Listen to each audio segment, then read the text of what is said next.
This is Monty in the Morning, the show Phoenix Magazine readers voted #1 talk radio show in Arizona. #1 during your morning commute. #1 whenever news breaks during your day. And #1 whenever and wherever you want to talk sports. Now it's time for Monty in the Morning. Hey, yo, man. How the heck are you? It is the Monty Show. Live in the Maverick Center studios of the Monty Show. Good to see you on a Monday. We're back. It feels like a year since we did our last show. And major changes have begun at BYU. We'll tell you what to expect there. Can the Utah Utes actually beat USC twice? And I guess what would it be, a 6-week period? Should Deion Sanders be the head coach at Colorado? And what about your there in the other guy's Utah Jazz team? They've lost 7 of 9, and all of a sudden everybody's like, oh, well, they're tanking. Are the Utah Jazz meeting your expectations?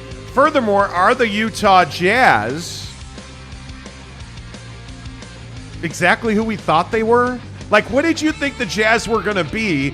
And have they disappointed you now that, in fact, they have lost 7 of 9? That, I think, is one of the most fascinating questions of the morning. Yes. Like, who are the Utah Jazz, and are they who you thought they were? Are you Dennis Greening the Utah Jazz this morning? Are you ready to crown them?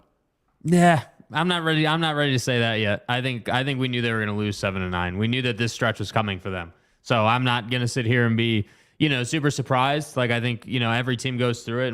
And like, frankly, again, the beauty of YouTube is you can go back. We've said it. Did not think they were going to lose. Yeah, 7 we did. of 9. We said that. I've said a couple of times, like, hey, this team at some point this year is going to lose like 7 of 10 or 10 of 12, or like they're going to go through that difficult stretch. Mm-hmm. We'll talk about that coming up. I didn't think that they were going to lose 7 of 9 this way in particular. Okay, that's fair, yeah. I did not think that they would just be trash basketball in just about every fourth quarter that they play and go ahead and hand people wins. I don't think that anybody saw them just handing the Phoenix Suns a win the other night, because they just handed the Phoenix Suns a win. Yeah. No, I agree. I can be on the same page with you that way. Like, I didn't see them doing it this way, but I don't think it's crazy or outlandish to say that every team, including the Warriors to start the year, lose, a certain amount of their games. Like, that's just how the league works. That's going to happen. And I think the only question I have, and I was looking at some of their, games yesterday and some of the tape and the reasons they're losing, and it's not like it's big things. Like, but that's the point. Yeah. No, we'll get into the Utah Jazz. Yeah. Trust me. We'll get into it. The Monty Show presented by the Advocates, UtahAdvocates.com. If you've been in Iraq, if you have been injured, if you have Social Security issues, if you have workman's comp issues, if you have injury issues, if somebody hit you because they were driving distracted, don't call your insurance company. Call the Advocates, UtahAdvocates.com. Go right to their website. The best part about the Advocates is you can actually chat with them right on their website. I know a lot of people, when you've been in an accident, it's one of the most difficult times in your life. Maybe you don't want to talk on the phone. Maybe you want the convenience of online chat. Well, guess what? The Utah Advocates have that for you as well. UtahAdvocates.com. Guys, simply put, when you've been in an accident and the times are tough, you need somebody to fight for you. You need somebody to think with a clear mind. You need somebody who has been there and done what you're going through. That's the Advocates at UtahAdvocates.com. Let's start talking BYU football this morning, because I think one of the things that's so interesting is that now that the season is essentially over and you have seen what this team is, they finished the season 7-5. Elisa Tuiaki resigns as the defensive coordinator. Changes have begun. We told you last week on Twitter, and we'll tell you now, sources at BYU told us, that changes were coming and they are going to be significant. And I think when you look at football, I think football is, anytime you change coaching staffs, or make changes on a staff. Those are significant changes. I don't think those are the most seismic changes that are coming to BYU. I think you're going to see a lot of middle management changes.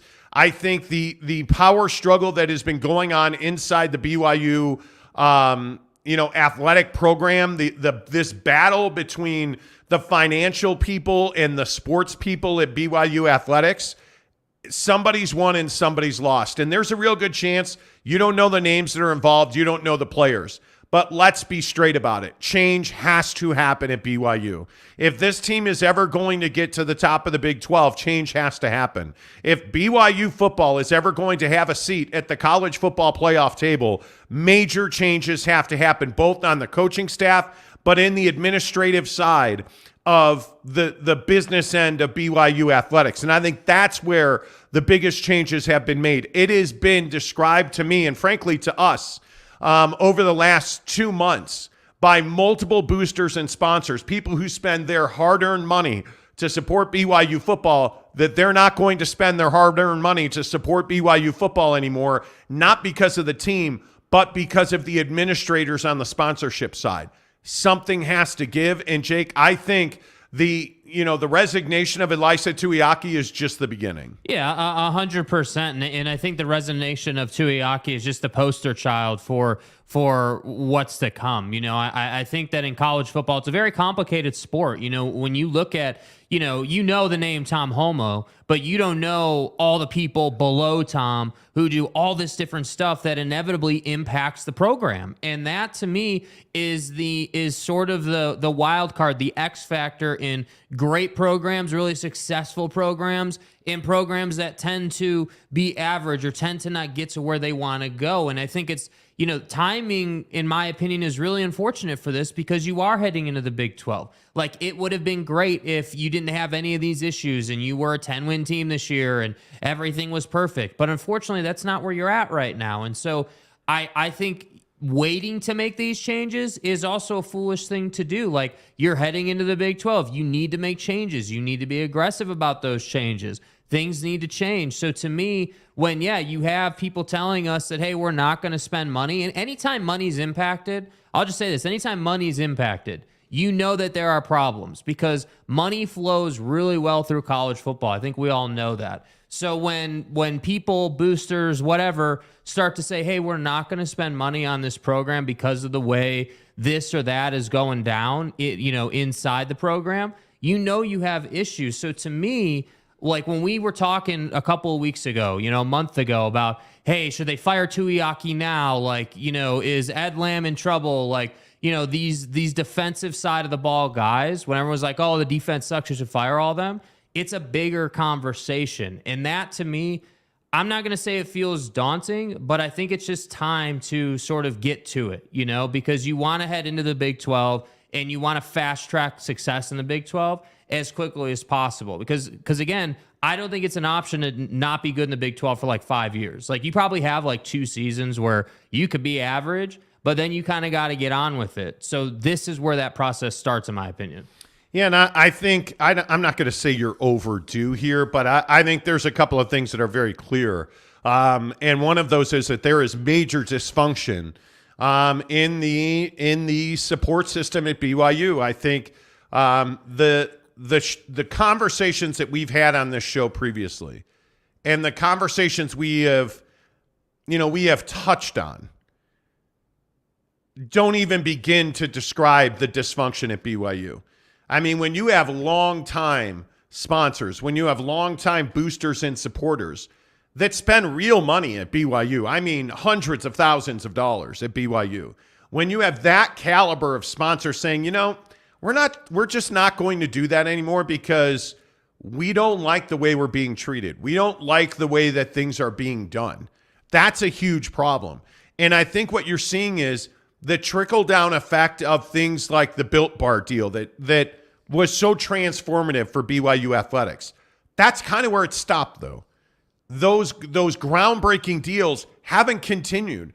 That growth in NIL, there's been no organization. There's been no money-making machine put in place. And I think people assume because BYU was groundbreaking and out in front on NIL that things would just continue to roll and the wheels and the rails would be greased. And the money-making, it never happened. It never happened. And it's because people have this myth about control, that they've got to have control and I'm the decision makers. And I think what people found out the hard way is that control is a myth. And at BYU, you're either winning football games because everybody's pulling the rope in the same direction, or the rope gets tattered like it did this year. You continue to see on the field, the defense was an absolute joke this year. I think people knew this was going to be an issue. But if you're making money and you're winning games, despite the defense, Elisa Tuiaki and the friends of the program can keep their jobs. But when you're not, and when your kicker can't make a kick, and guys like Ed Lamb, those guys have to be called to account. Elisa Tuiaki has to be called to account. He resigned from the program the other day, which is exactly the right thing to do. Yeah. But that's just the beginning. I think what you're going to see in the football department is, I think Jan Jorgensen's probably going to have a role change. I think he's probably going to get more responsibility. Kalani Sitake does not like being dictated to when it comes to hiring on the coaching staff. I think we all saw that with the Theismann. I think that Kalani Sitake wants his guys on his coaching staff, and I think you're going to see that. The question is, what other changes is Kalani Sitake willing to make? A lot of people have brought up the strength and conditioning department at BYU, specifically for BYU football, that they don't train their football players to be, position specific. And that's a real problem when you're talking about trying to win games at the Big 12 level. Look at what happened at Oklahoma. Lincoln Riley leaves there. Venables steps in, and everybody thought this was going to be easy. Well, it turns out it's not easy because the Big 12 is a meat grinder. When you look at the bottom of the conference, hell, you look at TCU in the college football playoff, that tells you a lot about the quality and the depth. And I think it's shocking quality and depth. When you look at TCU, nobody saw an undefeated season coming out of TCU. I don't care what anybody says. But you look at Kansas and K-State, you look at some of the teams that were really surprising in this conference, that tells you the quality and depth. Not of basketball in the Big 12, but of football. And I think if you are BYU and you have aspirations of shortening that learning curve, that is inevitable, and it is always steep when you join a major conference. And as much success as you had as an independent, I think it's going to be very difficult to replicate that success if you do not see significant changes both on the coaching staff and in the business end of things at BYU. Yeah, and I wonder how these changes impact, really important topics like the transfer portal and your ability to get guys. How do they impact, the money that comes through the program? Like when, because it's not if anymore, when these changes go through the program, is that a positive change, or does that in a long-term sense, does that negatively impact the program? That's what I think is on the line here, because again, you have, we all remember when, guys like Kyle Whittingham or like David Shaw the other day, or like these major names, these major head coaches talking about the transfer portal and everything that goes on with that. Like, that's a very controversial thing. So what I'm getting to here is these changes, if you're not in alignment, from top to bottom through your program on things like the strength and conditioning program or the transfer portal or what kind of defense you want to run or, whatever the case may be, you're not going to be successful. And so I wonder, now that the changes are here and they're happening, how long has it been this way? Because obviously, like we just said, we've had this information for a little while now, but I wonder, has it been 2-3 years? Has it been, you know what I mean? Like, how long have you been dealing with this? Like, who could you have been if things had been a little different? That's what I always go to. And that's why I say these changes are really important. And if you get this right, you could be really successful in the Big 12 inside of, 3-4 seasons. And I think that's, again, a really important thing to keep in mind when you notice these things happening. Yeah, I think you have to look up and down this coaching roster. It's guys like Preston Hadley. It's guys like, and honestly, Elisa Tuiaki had such a big, what's the right way to say it? He had such a big influence over the other coaches on the staff. The question is, who's the next defensive coordinator? Because if you're going outside of the ecosystem at BYU to find a defensive coordinator, is a guy like a Preston Hadley going to keep his job? As a guy who works with defensive ends, I mean, that's a really important role. The pass rush is a massive problem at BYU. How much of that is on Preston Hadley? How much of that is on Elisa Tuiaki? How much of that is on your inability to keep that defensive line healthy?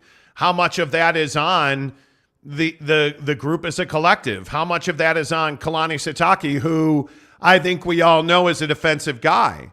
So if you look up and down the roster and you look at guys like Kevin Clune, were the linebackers really a problem? Well, I would tell you the linebackers weren't really a problem this year at BYU outside of the fact you couldn't keep them healthy and on the field. Yeah. That was a problem with the linebackers, and that's not on a Kevin Clune. That's more on your strength and conditioning guys. And so if you look at Nu'utafisi, who is the head of strength and conditioning, now you got to start asking yourself, are we doing this the right way? And the frustrating part about this conversation about strength and conditioning, it goes all the way back to Bronco Mendenhall, like deep into his tenure, the major changes. And then they hire a strength and conditioning coach, and we're all, just marveling at how different things are. And they're describing the basics of strength and conditioning that were never happening at BYU, that are not happening now, depending on who you believe and what you listen to. Hey, are you getting defensive backs and defensive linemen and offensive linemen strength training together? Well, that's a problem, right? But it's just this vicious cycle. And I wonder how much of this now waits on the bowl game. And I wonder how much of this now waits on the season to really have some finality to it. Because 7-5 is not a good season by anybody's measure. It just isn't. If you don't win 10 games at BYU, you didn't have a good season. And that's exactly where the bar should be. If you're the Utah Utes, if you're not playing for a Pac-12 championship, you didn't have a good season. They had arguably one of their most difficult and on paper, one of their worst seasons in recent memory, Utah. Nobody felt good about where this team was at. But they're playing for a Pac-12 championship and a spot back in the Rose Bowl. And so you can argue that Utah had a good season. There's no way to argue that BYU had a good season. Yeah, and I have to imagine these, like when you ask the question of, are all these changes, is this like, is there essentially like an avalanche of change just waiting for the bowl game to be completed, I have to think on some level, yeah, there is. Like, these conversations are happening. You're telling me that Kalani Sitake's not going up and down his coaching chart right now saying, okay, hey, like, just like you did, like, hey, this guy did a good job with what he controls, but he was held down by the fact that his guys were all hurt. So let's look here or there. Like, that's happening, and that's why I say, like, I see all the noise about, you got to go and, talk to Bronco about being a defensive coordinator. I don't think Bronco would even humor a defensive coordinator role. That's not where he's at in his career. Like, if I was Bronco Mendenhall, I wouldn't be looking at that. I'm a head coach, right? So to me, it's not as simple as just digging up an old name and bringing him back into the program. That's not how this works. And I'm telling you, you have to get to a place where you're recruiting at a really high level through the transfer portal. I don't give a damn if there are teams doing it illegally until it's legislated better, until there are more rules around it. Legal or illegal. Yeah, you're either leveraging the transfer portal or this is the Deion Sanders conversation. Yeah, exactly. Exactly. The BYU, for better or for worse, is not everybody's cup of tea. It just is what it is. But we've known that for 100 years. Sorry, folks, that's what it is. Not every player belongs at BYU. BYU is not for every player. That doesn't mean you don't call them and say, hey, Deion Sanders, your son's a really great quarterback. We'd love to have him come visit BYU.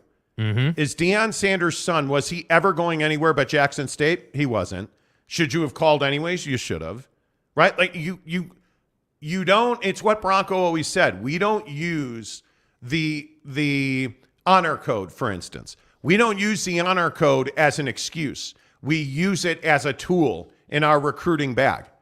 That's exactly what it is. When you make these excuses about things like the honor code, or we make these excuses about lifestyle, and it is what it is. You know what you're getting into at BYU.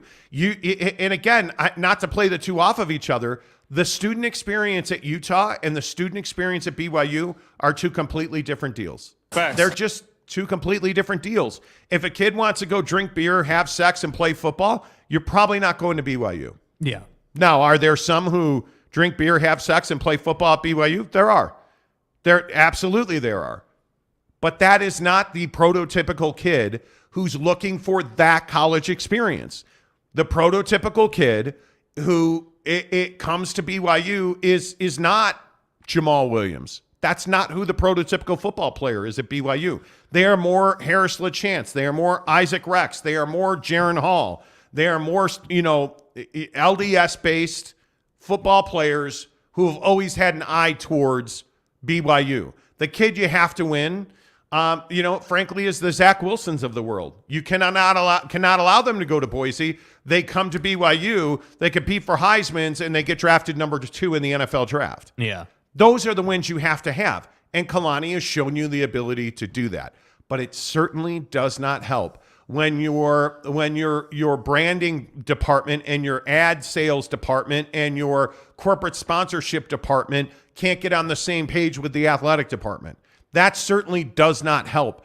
And the issues that you see with guys like Jamal Williams, with guys like Harvey Unga, and now you see the redemptive story of Harvey Unga, like those guys are critically important to the pipeline. But ask a lot of BYU alums. There's a lot of alums right now who don't feel welcome in Provo. They don't feel welcome there. Again, I point to John Madsen at Utah. Watching the Barton family play on Sundays and Lander Barton exploding on the scene at Utah. And that's because a guy like John Madsen helped recruit them. He physically trained them. John's one of the elite, trainers in the world. He trains them physically. They wind up kicking ass at Utah. Like, you have that pipeline. The closest to that is probably John Beck, right? Who I think ran the alumni flag out this weekend, if I could be wrong. But I think it was this weekend he ran the alumni flag. You look at guys like John Beck, they're working with Jaron Hall in the offseason because now John is one of the most influential quarterback coaches in the country. So you look at a guy like John Beck, but is that enough? It's probably not enough. You've got to make wholesale changes to the system that is in place at BYU because it is dysfunctional, because you're pushing out the guys who build community. You're pushing out the people that pipeline guys like Harris LaChance is a great example. Yeah. He always wanted to play at BYU, but too often that guy's not going to BYU anymore, right? And it's no longer, hey, we don't have any more linebacker scholarships, right? That's no longer the argument. You've got to fix the system that has been in place probably back to before Bronco, but certainly during Bronco's time and now during Kalani's time, that is just dysfunctional enough where you're starting to lose kids in recruiting that you really shouldn't lose. Yeah. You're losing sponsorship and corporate dollars that you really shouldn't lose. You're losing that support base in the community, in the Salems of the world, in the Orams of the world, in the Lehis of the world, in the footholds, the trenches, the absolute hotbed of BYU football is now very vulnerable. Yeah. And it's because we've lost the relationship-based football program that was BYU, that made BYU so strong, that meant that BYU could actually go to East High School, if you understand the landscape here in Utah, could go to East High School and recruit. That relationship-based football community that formed the Poly Pipeline, that is not such a secret anymore, that put great kids on the field at BYU and Utah. But now they're going other places. They're going to USC. They're going to UCLA. They're going to Oregon. And how did the Nakuas ever not play at BYU? Yeah. How does that happen? When you have great schools, when you have Harriman High School or you have Timpanogos and you have all these great football programs. Yeah, you're like standing in your own way, essentially. The Corner Canyons of the world. And they're not pipelined to BYU. That's a problem. That is a problem. And I don't know how you fix that. I guess that's the biggest thing. 6:25, Monty in the morning, talking BYU football. Thanks to our friends at Barbecue Pit Stop. You guys were amazing over the weekend, by the way. Before I get to all your comments, I see you guys there. Everybody that was, sending us pictures of your turkey on the smoker, all the pictures of the asado seasoning on Twitter, like on Instagram, like just really good to see community-based support. I joke, but I don't joke about the guys at Barbecue Pit Stop. They're phenomenal. Anytime we're talking football on this show, it's thanks to our friends at Barbecue Pit Stop.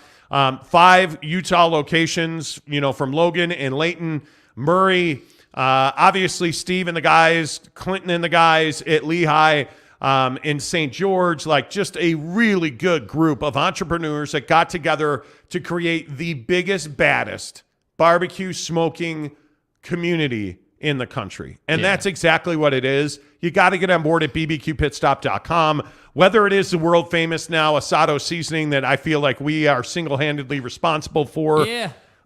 Whether it is your turkeys, your ribs, your briskets, your wings, certainly, your Papa Murphy's pizza on the smoker. I'm telling you, if you're not using a pellet smoker, you're not a man. You're not alive. You're not.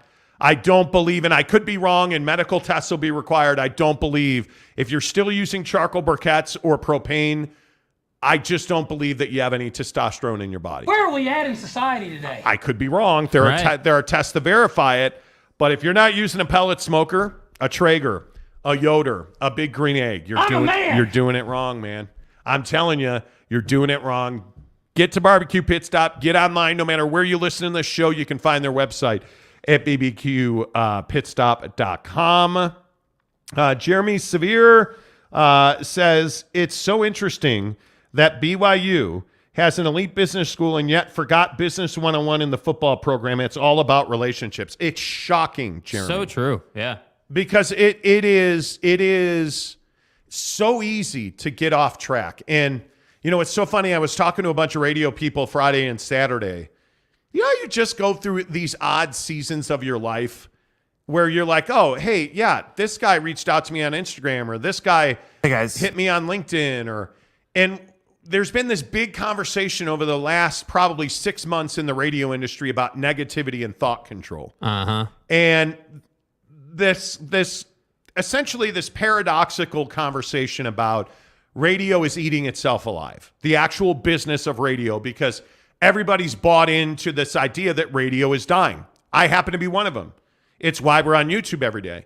But one of the things, and the reason I bring this up is that negativity is an awfully difficult train to stop. Once that train gets rolling down the track, and once that train of negativity and dysfunction gets rolling down the track, it's impossible to stop without really painful, difficult relationship level changes. Yeah. You're seeing that at BYU now. You're seeing that this negativity, oh, we can't do this because X guy in sponsorship screwed my guy over here at Jimmy and Pat's, produce company.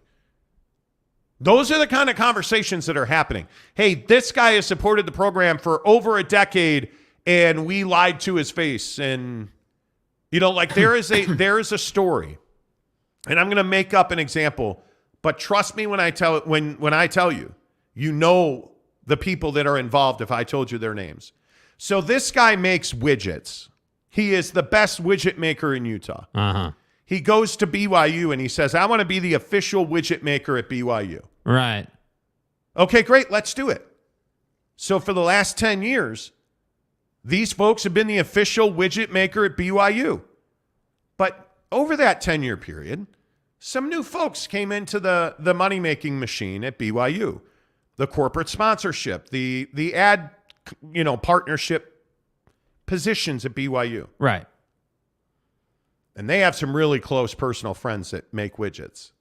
Now, they're not nearly as good as the widgets of our guy that has been a widget maker for a generation and is the best widget maker in Utah. Pretty much everybody agrees. This dude's widgets are the best in the business. That's right, T. But this other subpar widget maker, he's friends with the right people. So all of a sudden, when the BYU football team needs somebody to make them widgets, do they go to the guy who's been a long-time supporter, who's put his own money into the football program and he's provided widgets whenever he was asked? No, they go to the sponsorship guy's close personal friends who make widgets, not well. And then, unfortunately, the guy who's been making your widgets and is the best widget maker in Utah by far walks in and sees the other guy's widgets being given to the BYU football team. You know. And so the longtime widget maker said, I'm not going to spend my money with BYU anymore. I'm going to take my widgets and I'm going to give them to Utah, and I'm going to give them to UVU, and I'm going to give them to Weber, and I'm going to give them to the Utah Jazz. But I'm not going to, so freely and so readily give them to BYU anymore. Yeah. And that story has been repeated to me across 3 different categories. Hey, well, you know what? I've been doing this for this long, but this guy has a buddy at BYU corporate sponsorship, so he got in, and I got pushed out. That's the thing that is so frustrating. Yeah. Because there's no so many reason people. for it. There's no reason for it. It doesn't need to be that way. And that's the frustrating part. It's like, okay, cool. So now that we understand the situation, how does that impact things in the bigger picture, right? Okay, that just happened, right? You're losing loyalists, essentially, folks who've been supporting you a long time. So you're losing, conservatively, hundreds of thousands of dollars through that process that was just explained. Yes. Which then impacts you in NIL, recruiting, facilities. But you know how else hiring. it impacts you? The guy who's been the longtime widget maker is super connected in the community. Yeah, that's so true maybe, too. So maybe somebody at Timpanogos goes to him and says, hey, man, you're the official widget maker at BYU. I need to get a widget. And the guy says, well, no, I'm not anymore. They screwed me and da, da, da. But I make widgets for Utah. Have you been talking to the guys at Utah? Uh-oh. That's real world. That's happening. Yeah. That is on the ground. That's happening in the state of Utah, where you are screwing people who have local relationships. And I know one specific football player who was going to BYU and is now going to Oregon because of a situation exactly like this, where he went to a widget maker and the widget maker told him how it is at BYU, and now he wound up at Oregon. I'm just telling you, man. Yep. It's happening on a regular basis. Let's see. Saunders Clark says, you're describing the Mormon church. Dig into who makes sacrament cups, etc. Well, yeah, you don't even want to do that. Now we know why the quality of cougar tails have gone down.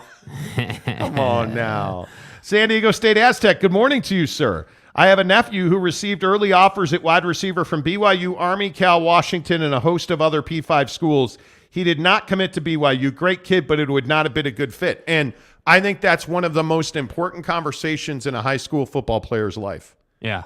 Is, hey, you know what? Maybe you're not a good fit at this school. But over here, like that, there's nothing wrong with that. Boyd Lake, good morning to you. Kalani needs to hire someone who would be good enough to replace him as a head coach. That should be the mentality. Who? I don't know. Kalani should open up assistant head coaching job to give someone to get someone good for DC. Well, Ed Lamb has to, in my opinion, has to be one of the changes made.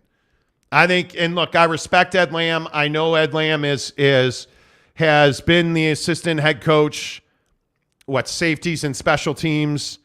I know that Ed Lamb and obviously Kalani have a really good relationship.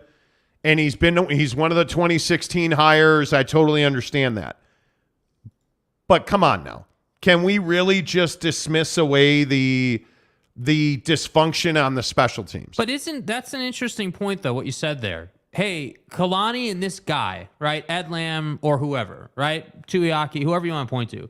They have a great relationship.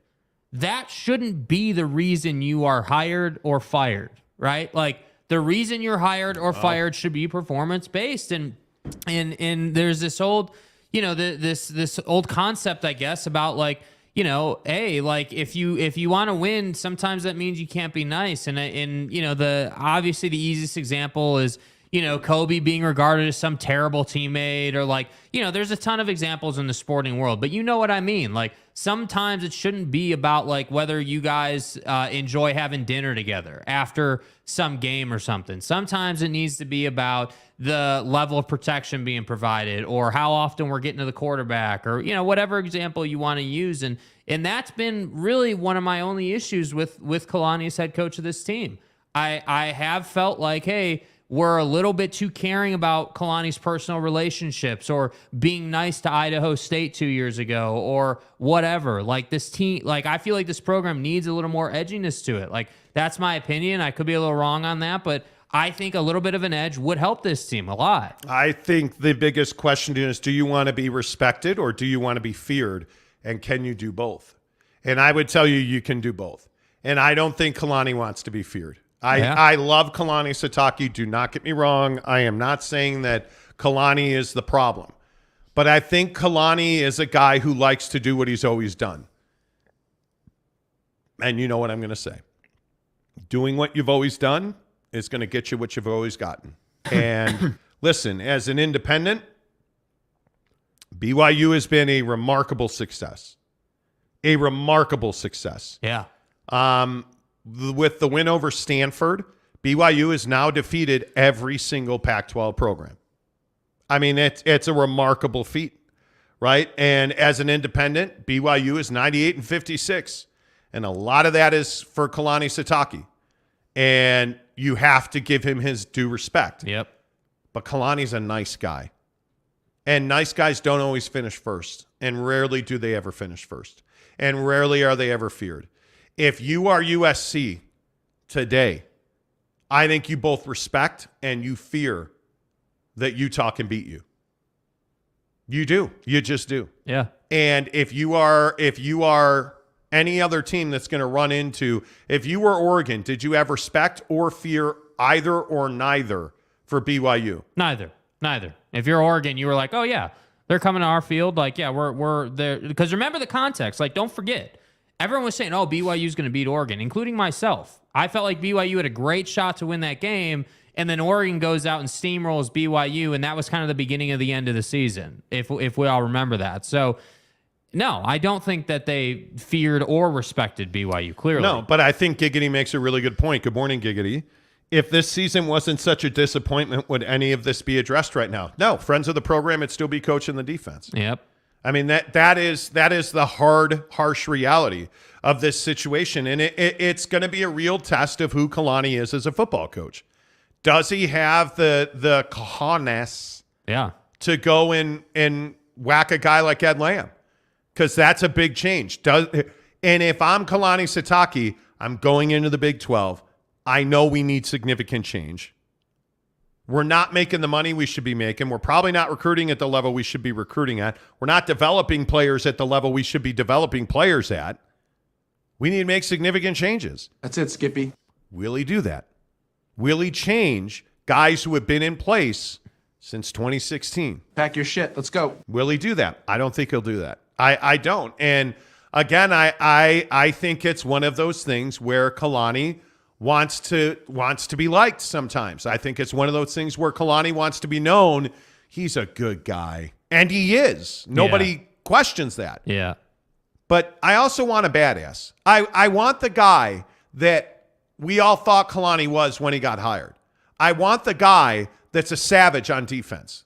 I want the guy to really come out and make significant changes, because that takes courage. That takes integrity. And we preach all the time in football about, hey, we're making men. Hey, we're doing this. And we're going to handle hard better. Unless it's me and I got to fire my friends and my coaches who have been here since I've been here.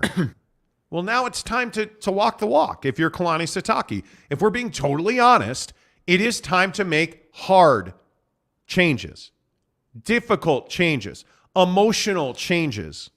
It is hard to look a guy in the eye like Ed Lamb or Elisa Tuiaki, because you know this conversation happened probably a month ago. You looked at Elisa Tuiaki in the eye and you said, hey, you know what? we're going to have to go in a different direction here. I love you, brother. I appreciate the time we spent together, but it's time for something different. Yeah. How many of those conversations, how much fortitude does Kalani Sitake have for those conversations? Because you need to probably have a half dozen, 6, 8 of them at least. Keep it real. I mean, if we are keeping it real, and we do on this show, right? I mean, we tell you every day that we're the truth in, Salt Lake City sports talk.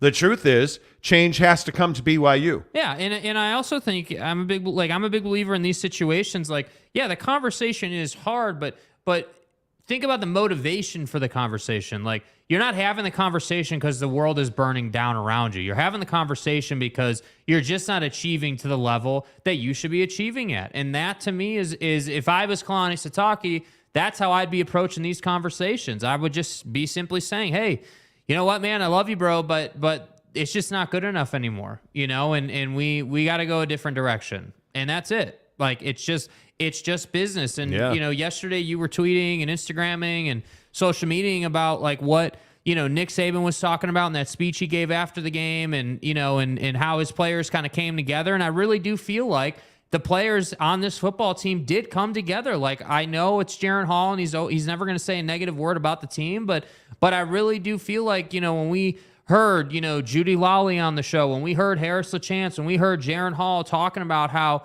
hey, after this game or that game, like, we had a choice. We were either going to look at the opportunities we had before us or we were going to live in the past. And I feel like now Kalani's in that same position. Now it's time to say, okay, hey, yeah, great. This season didn't work out. We're still 7-5 football team. We're not a losing football team, but we're just not doing what we should be doing. And by the way, you've got this behemoth of an opportunity in the Big 12 coming. So I got to do hard better, as you always say. Like, I got to, have these conversations and make the changes. And I think if I don't know what the benchmark of success is, like how that's going to be defined for this team in the first 2 seasons in the Big 12. But I have to imagine if you're Kalani Sitake, it's just winning football. It's like if you go 7-5, let's say in your first season in the Big 12, is that successful? Like, that's what I think this program has to figure out. I think you're going to be lucky to be a 500 football team next year. Honest to goodness, this conference is not getting worse; it's getting better. Yeah, I mean, and now, granted, Luke Fickell is no longer at Cincinnati. Mm-hmm. Let's see how that goes. I mean, I don't know how many people saw he got hired by Wisco over the weekend. But you look at what's coming in, and you look at the UCFs, you look at the Houstons, the BYUs, the Cincinnatis, the Kansas, K-State, TCU. Like, it's not Texas and Oklahoma. It's Kansas and TCU, and you got to beat the bottom of the conference to be good enough to beat the top of the conference, right? And if they played today, is anybody confident that BYU would beat Kansas? I'm not. Yeah, I'm not. But the other thing that I think is important to say is I'm also not sitting here telling you I think offensive changes need to be had, because I don't think I would not touch a thing on the offense of this team. Now, again, Jacob Conover doesn't look like a kid who's ready to play football. I don't know what happened there. I mean, are you ever going to let him throw another pass or not really? No, that's not what we do here. Right. Yeah. I mean, I don't know. But again, you have Jaron go out to injury, and Jacob Conover looks like a guy who's just in there to hand the football off. And I just don't understand why you wouldn't just, like, in this game against Stanford, why wouldn't you just cut him loose? Like, hey, give him the opportunity to throw the football. Like, you literally they ran it 50 times, I think, or something like that. They were in that neighborhood, if it wasn't 50 exactly. Like, you ran the hell out of the football in this game, as you should have, right? Like, as you should have. But at the same time, development has to happen, and that is one key point for this program that's going to have to improve. Like, figuring out those games where... Can you stop switching between program and program? Sorry. Are you going to be Nick Saban, or are you not? Let me, guys, listen. All right. So, love the game. Guys had a great performance. Stanford is they're a really well-coached team and has a lot of great players. But, our program's going to watch the tape. And, me personally, I'm going to watch my performance, and we'll get better next week. Yep. It is what it is. All right. More of your comments Let's see. What are you guys saying here? Provo Cougar fan. The BYU destruction of October may have been a blessing in disguise. New defensive coaching changes could make BYU competitive in the new Big 12. I mean, I hope so. Like every time you go through adversity and every time that you face, specifically in football, when you face losses like this, something good has to come out of it or you're going to get fired. I mean, there's just no doubt about that. And I think when you look at the way that things change in college football, I mean, look at Carolina firing Matt Rule and he ends up at Nebraska. That's unbelievable, the hire Trev Alberts made for the Huskers. Like, you look at Luke Fickell going to Wisconsin. Like, Wisconsin's been disappointing for 5 years. You know, everybody thought Jim Leonard was getting that job. Not so fast. They got one of the best coaching candidates that was clearly available in Luke Fickell. Like, if you're Kalani Sitake and you're not going to win games, now, again, it's a little different at BYU. You know, you have to be LDS. You have to be, in good standing, all of it. That job's a little more difficult to fill. But I look at Kalani Sitake, he's the exact right guy. Yeah. Well, let's find out if he's the exact right guy. Because if he's not willing to make significant changes to his coaching staff, maybe he's not the exact right guy that we thought he was. You know what I mean? Like maybe he's not. Yeah. Because it takes balls to make the type of changes that we're talking about. Come on, man.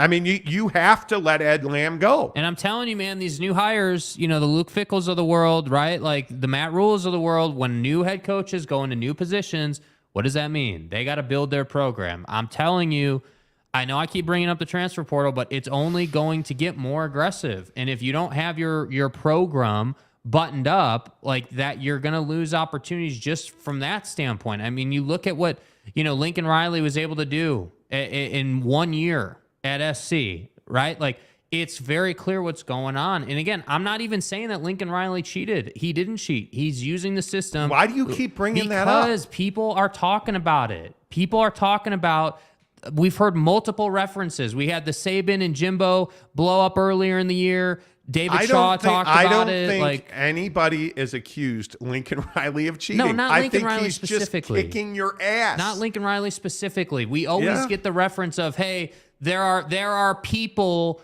who are illegally leveraging the transfer portal. Yeah, we hear that all the time. I think it's so easy. And the reason this bothers me so much is we can't just accept that Lincoln Riley's a better football coach than you are. We can't just accept that Jimbo Fisher's better in the transfer portal than you are. We can't just accept that Alabama lost 2 games. Alabama lost 2 games. Holy cow, they're terrible. Well, I would love to have a football team that lost 2 games. As a Notre Dame fan, I would take a 2-loss season right now today.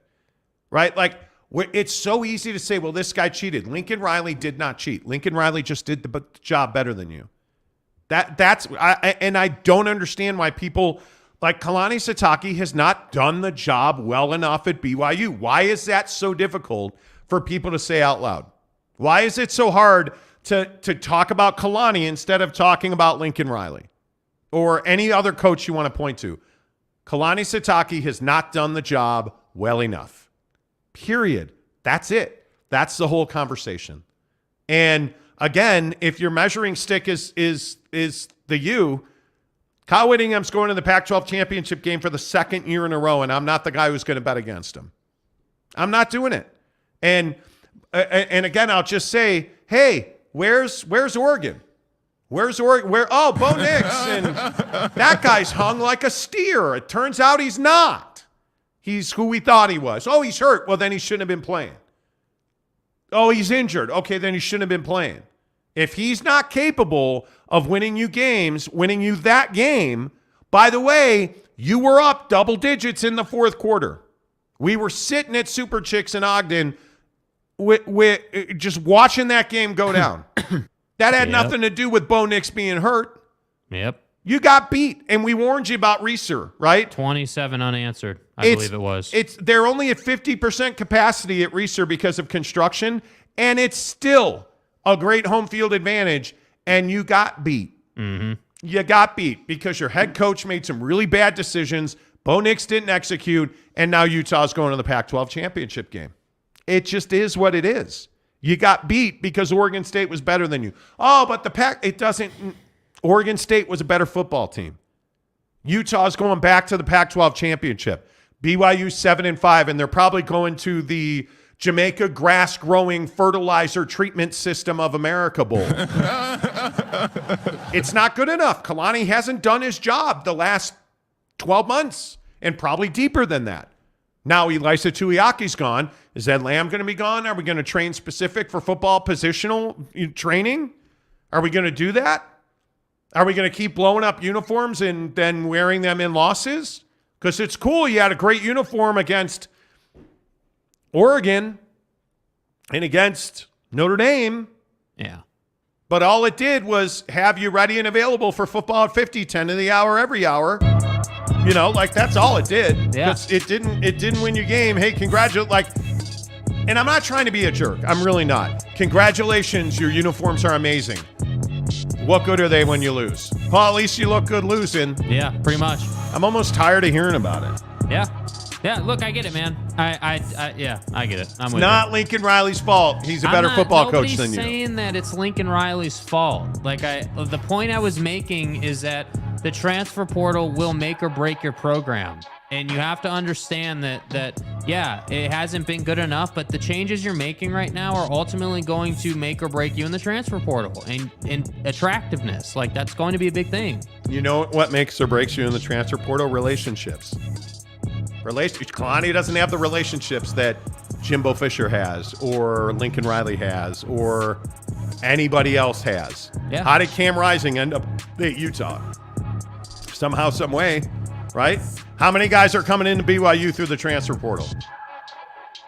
Let's see.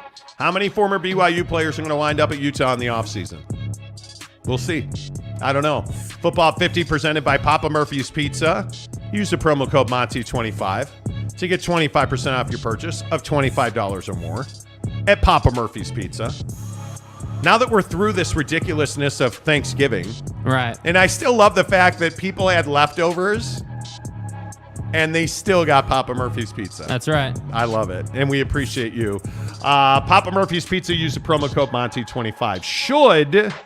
Should Colorado hire Deion Sanders? And listen, let's stop with all this nonsense about, Prime Prep Academy. And is that really why Colorado and here's my thing about the Pac-12 and Deion Sanders. Well, no institution of higher learning would stoop themselves down to. So now Colorado shouldn't hire Deion Sanders? Yeah, they should, and he should take the job. Nothing Deion Sanders has done should keep him from being the head coach at Colorado. Because frankly, he's one of the best head coaches in the country right now. They don't lose games at Jackson State. They don't. And the accountability piece, I don't know how many people saw the speech he gave to his kids before they went out for Thanksgiving break, where he said if you're 1 minute late Sunday morning, because they had to be back on campus Sunday, he said to him, if you're 1 minute late, your season's over. We will clean out your locker if you are 1 minute late. And I loved it because he said, if somebody's dead, you better be right there next to their casket taking a picture. But if you got a flat tire, he straight up said to him, get back on Saturday. Don't you come back here on Sunday. Get back on Saturday. Because if the plane's late or the flight was canceled, flights get canceled every day. If you get a flat tire, well, had you left on Saturday, like I told you to, you'd have had 24 hours to fix that flat tire. I love that level of accountability because we don't get that very often. Deion Sanders should be the next head coach at Colorado. And I think the reason that other Pac-12 teams don't want them to hire Deion Sanders is because Deion Sanders is going to start taking your recruits. Mm-hmm. Because the guy is a phenomenal recruiter. Yeah. Phenomenal recruiter. And how many of those kids at Jackson State are going to come to Colorado? I would guess a good bit of them because Prime's kid is actually a really good quarterback. A really good quarterback. Can he do it in the Pac-12? Yeah, I think he can. And I think if you put a guy like Deion Sanders at Colorado, all of a sudden Colorado becomes a top 5 team in the Pac-12. Yeah, and I think nobody wants to say that, and I think that nobody wants to give, Prime his credit, and I think that he's done an awesome job. And I think that, it's only a matter of time before he gets that next stepping stone opportunity, before he gets into a Power 5 program. So I'd hire him too. I'm with you. And I think it's why so many programs across this country want to hire Prime. Yeah. It's why UCF and USF and it's why Nebraska wanted to interview him and ultimately didn't. Or he should go to Colorado. He's had the offer for 2 days. Yeah. I don't know why he hasn't taken it. We'll see. Maybe he wants a different job. Maybe he wants to stay at Jackson State one more year. I mean, they're undefeated. How highest best use, right? But I also think this plays into the BYU Stanford thing. Did you see Oregon, the band at Oregon? Or excuse me, that was them yelling F the Mormons. My bad. Another Pac-12 school, the institutions of higher learning, where they're better than you and just ask them, they'll tell you. Right. The Stanford band halftime show was about 2 women getting married and repopulating the earth prolifically, essentially taking a slap at BYU and the LDS church. So where are the calls for them to forfeit the game? Where are the calls for them, like at BYU where the racial thing where fans were dropping N-bombs on Duke volleyball players, only that never happened and there's no evidence it ever happened? Where are the calls to kick Stanford out of the Pac-12? Yeah. But they said sorry. Well, Stanford hasn't apologized yet. But where are the calls to kick Oregon out of the Pac-12 because their fans chanted F the Mormons? Oh, that's right. They never came because it's BYU and BYU can be your kick play. BYU can, they can be your whipping boy. Yep. And nobody's going to say anything because it's the Mormons and F the Mormons. And they're just those weirdos in their magic underpants, not drinking caffeine. Yeah, and they're all 25 playing 10-year-olds. All I'm telling you is the Pac-12. The Pac-12 is this league who likes to tell you how great they are, and then they're not so great. Oregon's that team who likes to tell you how great they are, and then they choke away a chance to win the Pac-12 Championship. Yeah, Oregon's a team that plays really good in the regular season and then has no ability to win a game of consequence. Oregon's that team that just talks a great game. How about that? Where are the Oregon fans this morning? Where are all the fans who are like, hey, we're the best? Remember all those fans on last Wednesday's show who were like, oh my God, we're coming for that ass. And well, I'm sure you did, right? I mean, you showed up in Corvallis. I mean, you didn't play football. Not in the fourth quarter anyway. I mean, like, you got humiliated. Where is the Utah's a poverty program line? But, I mean, wait. The question is, I mean, nobody would ever leave the Oregon program except your offensive coordinator. And now the quarterback, who's one of the top quarterbacks in the country, is espousing about how much he misses his recruiting partner, the offensive took the job at Arizona. He left Uncle Phil Knight to go to the dumpster fire at Arizona State. Oh. Are you? But it's Oregon. He would never leave Oregon. There's just too many militias up there. Do you understand the statement it sends? Don't tread that on us. You left Oregon to go to ASU? Saying ASU's a dumpster fire is putting it nicely. Like, that is a program that is in a bad way right now. So Oregon is very much a two-faced program in my opinion.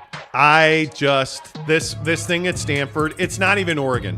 The Pac-12 is, in my opinion, a disaster. They're a rudderless ship, no leadership. So who's going to actually, is Stanford even going to issue the meaningless, empty apology? No. Do we get the Oregon, oh, hey, we're sorry about that. Just, we're just joshing around. Yeah, it's just a joke. But we're going to the Pac-12 championship game, and Bo Nix is a stud. Are they even going to issue the Oregon meaningless apology? I don't think they are. No. They're Say not. nothing. It'll blow over. Because, by the way, as Greg Hawkins pointed out, and I can tell you as a Notre Dame fan, they don't care. They mock the Catholics. There's no repercussion. Oh, we're so woke. We're so woke. We're going to mock the Mormons. Good Lord. I hate Stanford.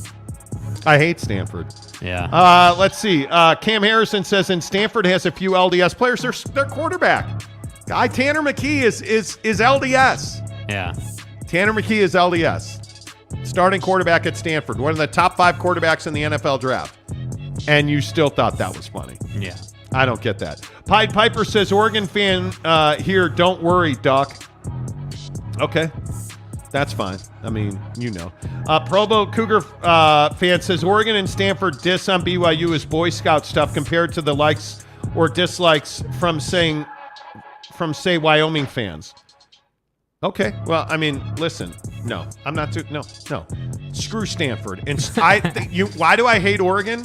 Outside of the fact that an hour from now, DJ Khaled's releasing his Air Jordan 5 that I'm going to buy on the sneaker. Well, I won't because I'm not going to win the draw. But the point is, outside of Uncle Phil Knight, screw Oregon. Screw Oregon. Like, hey, Dennis Dixon's really good. He's not, actually. He's not. Yeah. Washington's better. Well, and they proved it on the field. Washington. Anyway, I'll stop. Jeremy says, I was at the Stanford game. It was so cringe. The whole program is a joke. No fans, players don't care. But I've told people this, and I've been saying this for how long? Nobody goes to Stanford games. No. It is a tiny, tiny, tiny university. And they might get 10 to 17,000. I don't know what the attendance was. I'm probably looking like an idiot. Oh, 69,000. Right. You can't tell me. I would bet my left arm they had no more than 20,000 fans there, if that. And how many of them were Jeremy Bolton's friends? Yeah. How many of the, because Jeremy left a ticket for Alex Caruso. Right. And that they ate, Papa Murphy's pizza together. Papa Murphy's presents How to Change the Way You Pizza. Step 1, carefully knead dough. Step 2, artfully spread sauce. Step 3, add fresh mozzarella and assemble toppings. Step 4, realize we already did all that for you, so all you have to do is bake it. For a limited time only, get the Hog Heaven Pizza with Canadian bacon, ground sausage, and crispy bacon. Papa Murphy's, change the way you pizza. Jeremy Bolton says he had a ticket for Alex, but as always, he no-showed. That's not funny. That's not even humorous. Jeremy, let's go to the game tonight. Jake doesn't want to go to the Bulls game. My wife is sick. Doesn't want to go to the Bulls game. You want to go to the game tonight? No, I don't. You had your chance to go to the Bulls game. You said no. I got to get my sleep. Gotta get my sleep. Here we go. Well, hey, you get your sleep. I'll go to the Bulls game. Anybody want to go to the Bulls game tonight and watch Alex? You're not invited. Anybody want to go to the Bulls game and watch Alex Caruso dominate? I would go. I'm happy. Go. I'm ready. Oh, now you're ready. Yeah. Now go home and write down all the different ways that Lincoln Riley cheated at USC. My point is, I'm going to the Bulls game tonight. How, as a Notre Dame fan, are you defending the old Lincoln Riley? I'm not defending Lincoln Riley. I swear to God, You just woke up today in a mood. And I did you're not. Such a jerk. No. And I'm not defending Lincoln Riley. The thing that bothers me so much about the Jimbo Fisher, Lincoln Riley stuff is they just did a better job than you. And you can't handle that, so they must have cheated. Right? Uh-huh. And the other thing is, Nick Saban said he cheated. No, Nick Saban did not say he cheated. This is Coach Saban. Nick Saban said, that's not how we build our program. Mm-hmm. That's what Nick Saban said. Right. Nick Saban never accused them of cheating. Mm-hmm. That's not what Nick Saban was saying. I don't know what you're talking about, all right? Yeah, that's not what the conversation was about. Asshole. Lincoln Riley's just better than you. It's ridiculous. Why can't you get that? The funny thing about Jimbo Fisher is, number one, you're not buying Dickhead out because he's got like a $50 trillion buyout. He's not good as a football coach. Jimbo, I don't know what you're talking about. The problem is, Lincoln Riley, as much as I hate USC, I respect Lincoln Riley because Lincoln Riley's actually a really good football coach. A really good football coach. Mediocre defensive guy. Amazing offensive guy. Caleb Williams should win the Heisman Trophy, as I properly predicted back in July when we told you that. Anyway, the point is, I'll go to the game by myself. I don't, But no one's going to disrespect me. And as usual, Tanner, who last night, So we told you a week ago or whenever it was, hey, major changes are coming to BYU. Right. So Kalani's best friend resigns as defensive coordinator. Right. Yeah. And I said, well, as we told you a week ago, major changes have started at BYU. And Tanner's like, yeah, Monty, anybody could have seen this coming. Then why didn't anybody else say it? Why didn't anybody else say it, Tanner? Why didn't anybody else say it? Come on. Jamoke. By the way, I hope you guys have enjoyed the last of BYU TV or whatever it is. Yeah, tier 3s. Yeah. Done. Tanner says, once again, narratives are more important than facts in college football. That's why people are trying to discredit Lincoln Riley. That I agree with. Listen. That I want agree to be with. really clear on this, man. The narrative is not, the whole initiative is not to discredit Lincoln Riley. My point with that was, hey, wait, hang on. Wait, I got to single you up here. Jimbo, Go ahead. You've got Nick Saban, Smear you've got Lincoln. David Shaw, like you've got a bunch of people talking about how they don't like the way the transfer portal is handled.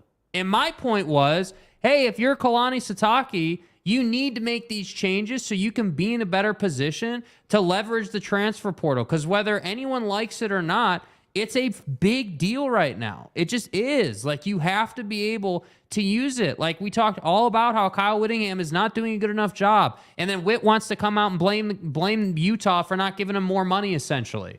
Right? He came out and said, I need more resources. So I'm not sitting here saying that Lincoln Riley's a cheater or that he's some horrible person. I could give a damn about Lincoln Riley. He needs to go out and win this game before it means anything. Who hurt you, Jake? Like, come on, man. Who hurt you? Like, I love that we turned it into, oh, you hate Lincoln Riley. No. But you said... I didn't say that Lincoln Riley was cheating. That's not what I said, dude. I just didn't. I didn't say that. I didn't say that at all. I didn't sleep for the past 2 nights because of this. I was that upset. I'm going to need an attorney. That's why I'm going to go to the Utah Advocates. UtahAdvocates.com. Hey. They don't do criminal defense or murder. UtahAdvocates.com. If you've been in a car accident, if somebody hit you over the weekend, I know that there was a ton of traffic. I felt like I should have just I should have buy a place in Park City in the winter. Mm-hmm. But if you have been in an accident, you got to get an attorney. Your insurance company is not working for you. And I think this is a really important thing for people to understand is this week a ton of snow is coming in. There are going to be accidents, and I hope you're not involved in one. But heavens to Betsy, cheese and rice, if you're involved in an accident, UtahAdvocates.com, because I'm begging you not to trust your insurance company. And so many people are like, well, hey, dude, Lincoln Riley cheats in the transfer portal, and I pay my insurance company, so why wouldn't I, believe in them? Because they're not fighting for you. They're trying to pay you as little as possible. It's really unfair. Right? Your insurance company is trying to pay you less than Lincoln Riley pays players at USC. That's why you've got to go to UtahAdvocates.com. Because their only job is to fight for you. That's why they call themselves the advocates, because they're going to advocate for you. You're welcome. If you've been hurt at work, think about, if you have had a workman's comp case, if you unfortunately got hit by somebody that was looking at their phone or eating or just being distracted and they totaled your car, you deserve to be compensated for that. But your insurance company is going to keep as much money as they can, and they have thousands of lawyers defending their position. Why not go to the advocates? UtahAdvocates.com. Make sure you tell them you heard about it on the Monty Show. Some of your best work. That was some of your best work. It's fine. Oh, Jeremy wants to go to the Bulls game with me tonight. Okay, good. So I don't have to go to the game alone. Here we go. Jeremy says I want to go to the Bulls game. Here we go. I'll wear my Caruso jersey and fall down the stairs and spill my drink and get ketchup all over my shirt. So I have to bring a Tide stick, is what you're saying. Apparently. That's what you're saying. It's fine. Jeremy, I just go back to this comment right here. I had a ticket for Alex Caruso, and as always, he no-showed. Whatever. I'm telling you. It is what it is. Yeah. It's fine. Where do you want to go here? I mean, obviously the Jazz are a big talking point. Mm-hmm. Jazz and Bulls tonight at the Viv. I'll be there by myself. Right. Jazz are a 2-point favorite. 234 is the number on that game. Uh-huh. Unfortunately, the Jazz are 12-10, and they've lost 7 of 9. And you say they are who we thought they were. Yeah, I mean, I say that this happens to every team. I say that if you go and you just do a basic YouTube search and pull up the full game recaps, you can take your time, watch the game for what it is, and understand that Jared Vanderbilt and Malik Beasley should not be playing defense together until they figure out how to communicate, right? Like you start to understand that there are basic concepts that they're just not executing on. And again, this doesn't need to be a super negative conversation. Like, it literally just is, hey, you're playing the Phoenix Suns. Jared Vanderbilt's guarding Devin Booker in the corner, and the Suns are smart enough to understand that, hey, we're going to use Book as a distraction. And a guy like Torrey Craig, who, with all due respect, is just a role player, is going to get a wide open dunk because of what Devin Booker did. Like, but see, I don't even have a problem with that. Defense is a learned skill. The thing that I have a problem with is that you're not making the basic play offensively. And my struggle is that now it's very clear, and we played the video last week of Colin Sexton and Will Hardy getting into that discussion on the bench. And we told you, hey, this is absolutely what you want to see. Yeah. This is coaching. This is player development. And now we're getting a far more engaged, far more team-focused Colin Sexton. But now you have to wonder, like, okay, well, what's Jordan Clarkson's role on this team? And you know, like the Jared Vanderbilt thing is very interesting because I tweeted some videos of Rudy Gobert last night. And I'm telling you now that Jared Vanderbilt is rapidly turning into a Rudy Gobert. Now, he's different in that Vando can guard 4 positions, in my opinion. He's not going to guard point guards, but he can guard 2, 3, and 4. I don't necessarily believe that he's a guy you want guarding a prototypical center. That's why I think that the John Collins conversation we've had for months now is really important. But I think that Jared Vanderbilt's a guy that is really hurting you offensively now. There's just no other way to go about this. There's no other way to have this conversation without saying Jared Vanderbilt is very limited offensively. He is not a guy that the other team has to account for on offense. And so I look at some of the combinations and I say to myself, I don't believe that you can have Colin with Beasley and Clarkson. I just don't think that's a combination that works because I don't think there's enough efficiency there. I think we're watching guys play their way into trades. And again, I'm just going to stay with that because we've talked about this since training camp. A guy like Malik Beasley's a hell of a player. And I think there's a lot of stuff out there. I was talking to my Jazz guy on Friday or Saturday, and he was telling me we're going to trade Malik Beasley. It's simply a matter of getting the right time and the right deal to make that happen. Yeah. And I am a big believer that this team will, in fact, move Malik Beasley. I think this team has a lot of guys. I think the only guy that they will not trade of the vet rotation guys, I don't believe that they want to move on from Lauri Markkanen. I think anybody else, including Jordan Clarkson, is available for trade if you want to make the right deal. I think they view Lauri Markkanen as a 1B. He's a guy that can be your second best player on a team that's competing for a championship. And I think that's exactly right. Yeah. But again, I'll just go back to what I said to start training camp. How many of these guys are you absolutely positively married to? Well, there's not a whole lot of guys on this roster that I'm like, yeah, can't do him. You got to have him. Yeah. I mean, I really want to see where Walker Kessler ends up. I think he's already an elite shot blocker. I think the guy is absolutely somebody that I want to see top end on that guy. I want to see what Kessler brings in 2 years because he is a work in progress offensively. I want to see where he ends up in 2 years.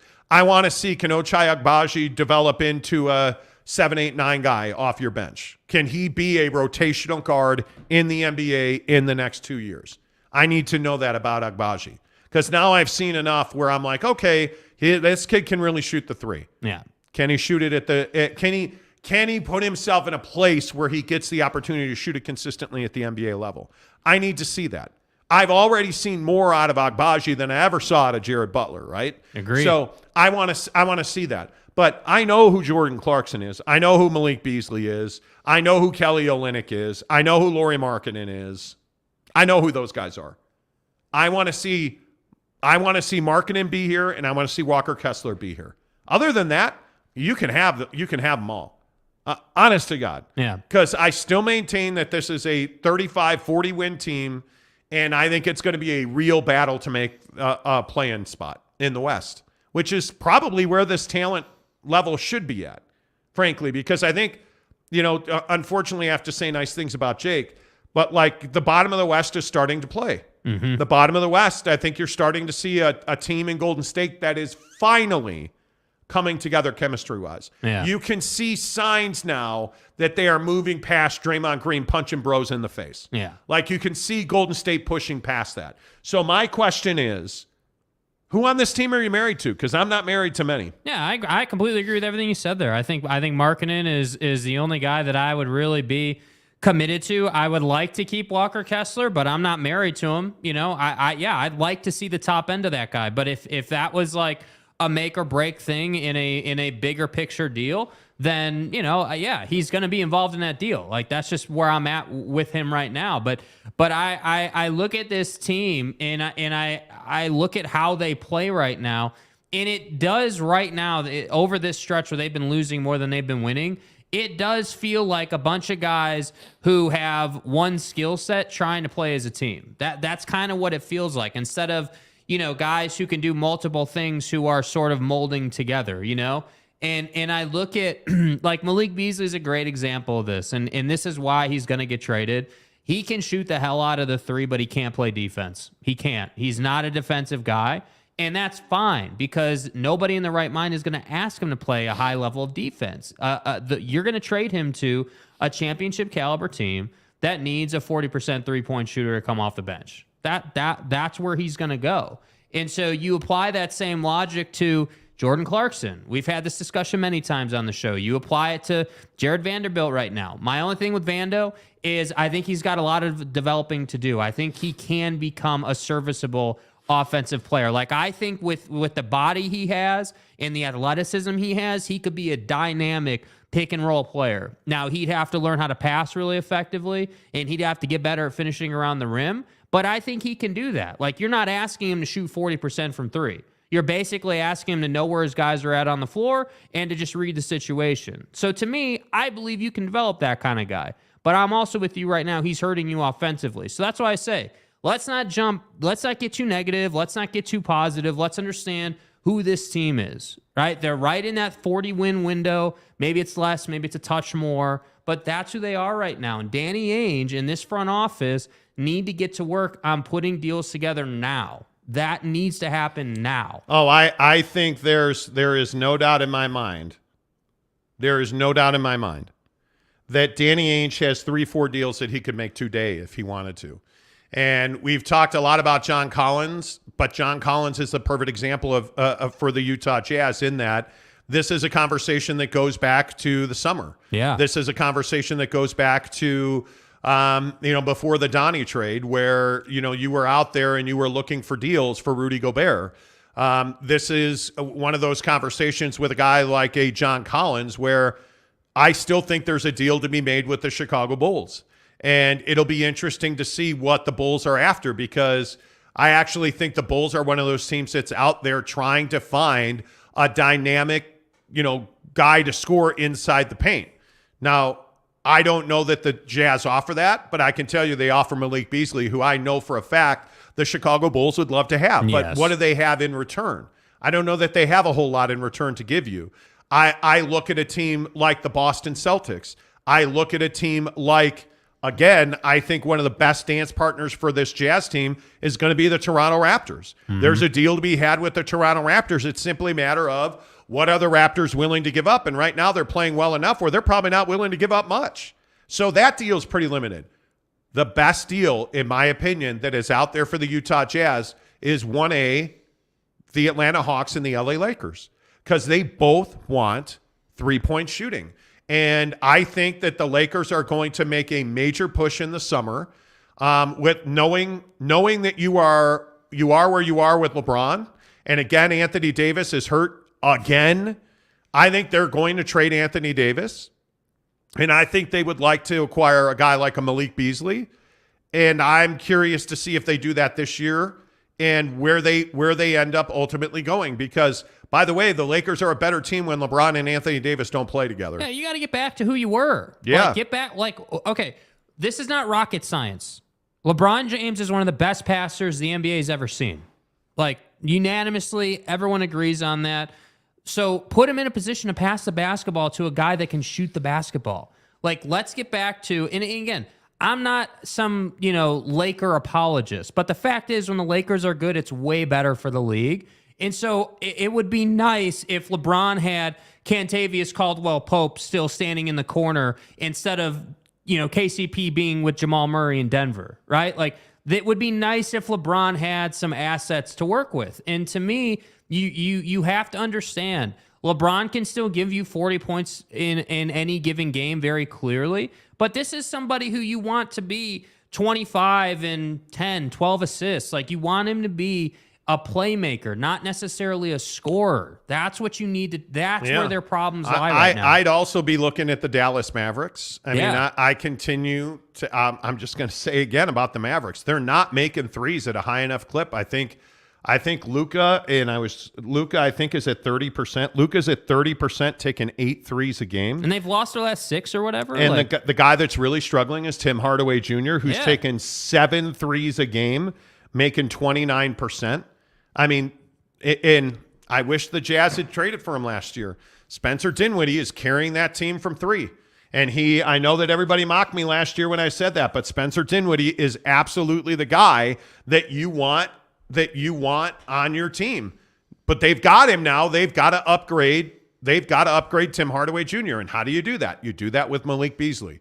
The problem is to your point, you're going to give up some defense because Timmy's actually a pretty good defensive player. Yeah. But if you're Dallas, you'd love to have Malik Beasley. He, in my opinion, right now, him and Jordan Clarkson are your 2 most valuable chips. Mm-hmm. It's simply a matter of how much you're asking for. And I'm telling you, don't drink the juice on they'll never trade Jordan Clarkson, because that, in my opinion, is just not true. I think Danny puts that out there to drive that trade number higher. Honest to goodness, because I think what you saw, and again, Knick fans are going to disagree with us, and I know we have a lot of Knick fans that watch this show. Bro, you look at that Donnie deal not going to New York was absolutely a stroke of genius for Danny Ainge. Yep. Danny didn't flinch, and the Knicks are worse off for it, and the Jazz are better off for it, because you look at what came in that trade. I still maintain that Colin Sexton can be a 20-7 guy in this league.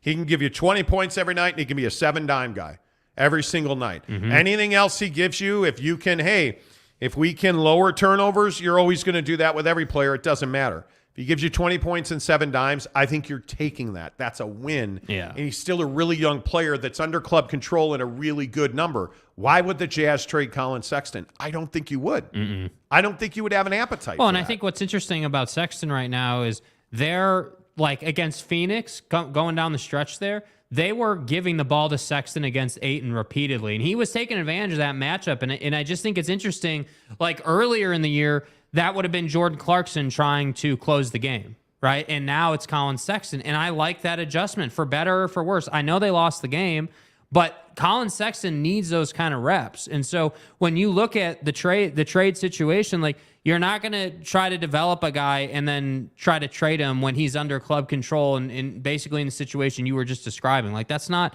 doesn't make a lot of sense. What you need to do is you need to forecast forward and say, okay, Colin can be the 1, right? He can play the 1. Laurie can play the 3 or the 4, depending on who else we go and get. And then Walker Kessler ideally would be a 5, but that is a question mark. We got to develop him. But look at what Dallas did today. By all accounts, Dallas has a deal in place with Kemba Walker. Yeah, really interesting. Because they're desperate for guard play. All of this to say, I look at this Jazz team, I don't think there's anybody on this roster where you're like, I've got to have that guy. He's got to be our dude. Bonnie, we've got to keep him. I don't see that as I just don't think that's something that it's not the space you're in. You're not going to do that. Yeah. You're not. Mike Maples says they're back. Yes, there were some bots in the chat. I have removed them promptly. Thank you. Well done. Very good job. Is what it is. Boyd Lake wants to defend Zach Wilson's benching. Oh, God. Dude. Please, let's hear it. I mean, please. I saw comments from Kurt Warner and Teddy Bruschi, who both criticized the Jets for benching Zach. They benched him because he said the wrong thing at the podium. Not bad play. They benched him because he can't throw touchdowns in the NFL. And if you watched the Jet game yesterday, and trust me, as a pained Bears fan, Mike White had a better game on his first game than Zach Wilson had at any time as a New York Jet. And I know you're going to find this hard to believe. They won the game. Yeah. It's amazing. Yeah.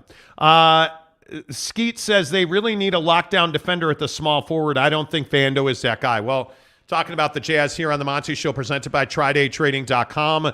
Make sure you get to TryDayTrading.com/Monty. Anytime we're talking basketball, we're talking TryDay Trading because they are just great guys to be in business with.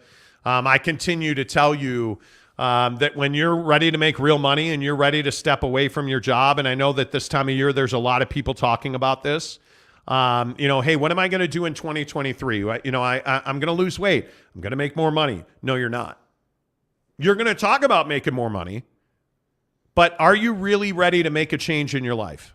Are you ready to stop watching your neighbors go to Disneyland with their kids? Are you ready to stop looking at other people opening up franchises that you wanted to open, or buying houses you wanted to buy, or driving that new car that you thought should have been yours? Or do you just want to complain about it? Because you got to understand that you can complain or you can be prosperous, but you can't do both. Facts. Right? You just can't. They don't go together.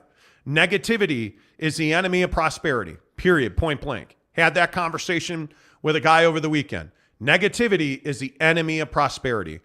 So stop being negative, control your mindset, and get to TryDayTrading.com/Monty. Day trading is absolutely a great way for you to make a side hustle into a full-time gig. If you're going to work today, and I know there's a lot of people who listen to us driving to work, and when you get to the office, if you're saying to yourself, man, I don't want to do that TPS report today. Man, it sucks having to go back to work. Look at all these emails. I was off for 4 days, and now look at all these emails. Mm-hmm. Stop doing that and get to TryDayTrading.com/Monty. Register for the free webinar. That's all we're asking you to do. Not asking you to spend any money. We're not asking you to leverage yourself. We're asking you to go and watch a free webinar and then make a decision, because it's time for you to start living the best life possible, right? It's time for you to start providing for your family at the level you wanted to provide for them at. You can do all of that at TryDayTrading.com/Monty. Make sure you tell me you heard about it on the Monty Show. I think this Vanderbilt conversation is very interesting. Yeah. Is Jared Vanderbilt a guy that you can see developing into a serviceable NBA power forward in 2 years? And the reason I keep saying 2 years, and I see people asking about that, 2 years from now, you should be a Western Conference Finals contender. You should, in 2 years, you should be where Dallas, Denver, the Clippers, the Suns, you should be on that par with the top teams in the West. You're never going to be Golden State, but Golden State's not going to be Golden State after this year, right? In 2 years, you should be competing for a Western Conference championship. Can Jared Vanderbilt be your starting power forward at that point? I don't know. I think he's a bench player. I think he is a guy that comes off your bench as a 4 or 5 combo guy and is a defensive stopper. I think that's who he is. And I do think that he can guard, if you think about who are the unguardable guys in this league. Nobody's stopping LeBron. I still think he's one of the best players in the world. Nobody's stopping Devin Booker. Nobody's stopping Luka Doncic. Nobody's stopping Trae Young. Okay, great. Can he stop the second best player on every team in the NBA? Jaylen Brown? I think he can. Now, Jalen's probably a bit too athletic for him. I don't know that you would ask him to stop Jaylen Brown. Probably not. Can he, can you ask him to guard down their depth chart? Yes, you can. Can you ask him to stop 3, 4, 5 guys? I think you can. If you look at, can you ask Jared Vanderbilt to play against a guy like Dorian Finney-Smith? Yeah, you can. Absolutely. I think you can.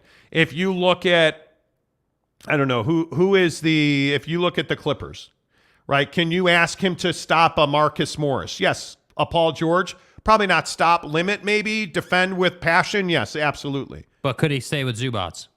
Yes, I think he can. I agree. I think he's long enough and he's athletic enough. If you look at the teams in this league, I look at, again, the Memphis Grizzlies, and I say to myself, can Jared Vanderbilt play with a Jaren Jackson? He can. It's a tough ask, but he can. But the bigger question is, can he play with a Steven Adams? Yeah, I think he can. You don't think he can? No, I think Steven Adams, see, that's one where I say, hey, yeah, Jared's got the length, but he doesn't have the body. Steven Adams is a bull, and he's very physical. So to me, like, that's where I would want Walker Kessler to kind of step in as a 7-footer and grow into his body a little bit. Do you have those expectations, though? I mean, I think, well, like, okay, so if we're talking expectations with Walker Kessler right here today, no, but like, I would have liked to have seen Walker Kessler do a little bit more with the DeAndre Ayton matchup, like offensively. Like, I'd have loved to have seen Kessler do a little bit more. Now, DeAndre Ayton obviously is one of the better bigs in the league. Like, obviously, I'm not expecting Kessler to win the matchup, but all I'm saying is that I'm not asking guys to put on some virtuoso performance, but like, what I am asking is, hey, understand the situation, right? But like, wouldn't you? And even against Steven Adams, I'd probably deploy a Kelly Olynyk. Right? Yeah, you could deploy Olynyk against that, understanding that Olynyk is slightly undersized there, but knows his way around a guy who's bigger than him. Like, yeah, and I look at a Jared Vanderbilt, and against a team like Phoenix, he played 23 minutes, which is probably pretty close to what he should have played. Right, 23 minutes, he gives you 7 boards and 6 points. I'm fine with that. Right, but can he be a guy that develops into a 35-minute player against Phoenix? That's the question on Jared Vanderbilt that I need to answer. I think that's tough. I think it's tough to say. I tend to agree with you. Yeah, if you're a Western Conference Finals contender, yeah, he's probably your 7th guy coming off the bench like that. Like, he's the seventh guy on your roster. That's probably who he is. But again, I also think that if Jared Vanderbilt has the want to, which I believe he does, and he develops a little bit of a jumper, like if he had the elbow jumper in his bag, how many more minutes would he get? How much more could you do with him? But I go back to, this is what I said about Rudy Gobert. I agree. I'm with you. If Rudy Gobert could dribble, did anybody see what he did on, I think it was yesterday I was tweeting about this. He tried to dribble, stripped it away from him. Tried to play with his back to the basket, tried to turn, stripped it away from him. Like, I don't think you can ask a tiger to change its stripes. And I look at Jared Vanderbilt. That jump shot is ugly. It is. If you want him to shoot threes from the corner, he can make those. Play with that. Play with that. That's that skill. He's 23 years old, though. Right. It's the only thing I'd say. That's the skill I want to see him develop. Yeah. Because if all he ever does is hit corner threes, I'm fine with that. If he gives me a high level of defense and hits corner threes, I'm fine with that. He is, again, I look at guys that I would compare to him like a Patrick Williams. He's better than Pat Williams right now. Like, Patrick Williams of the Chicago Bulls. I think that's one of the best trades Danny Ainge never made. I honest to God, I think your best trades and your worst trades are the ones you don't make. And I think Patrick Williams is absolutely a non-starter in this league. I don't see the ceiling that everybody raves about with Pat. Yeah. But I look at Vando, and I see that ceiling there. I do. Jeremy Bolton says, what are you talking about? The Raptors mascot can stop Book all day, every day. Well, potentially. You're casual. Potentially. Jacob DeLambo says, Vando better than Buckets O'Bench. Well, not the way that Bucket O'Bench is playing now. Yeah. I think, and this is part of the dysfunction we saw in this club last year, Royce O'Neal is actually playing really important minutes, and his three-point shot is vastly improved. But where did we see Royce O'Neal playing his basketball over the summer? In David Alexander's gym, where he got physically fit. Mm-hmm. He is in remarkable shape, and he was in all those summer runs, and his game is better for it. And again, I look at the guys on this team. Mm-hmm. Where do you ever see Jordan Clarkson working out over the summer? You don't see him in those top tier LeBron, Devin Booker, Donovan Mitchell, Durant, Kevin Durant. You don't see him in those runs. I see Donnie. I see Trae Young. I see DeJounte Murray. Yeah, DeJounte Murray is finally starting to find his legs, by the way. But again, I just look at Donovan Mitchell, 32 points, five rebounds, only 1 assist. They only had 14 assists on 33 made baskets yesterday in Cleveland. But Donnie's having himself quite the year. Donnie, please. Now he's averaging 30 points a game, which, by the way, I know, Tanner, anybody could have, projected it and seen it. Right. Right.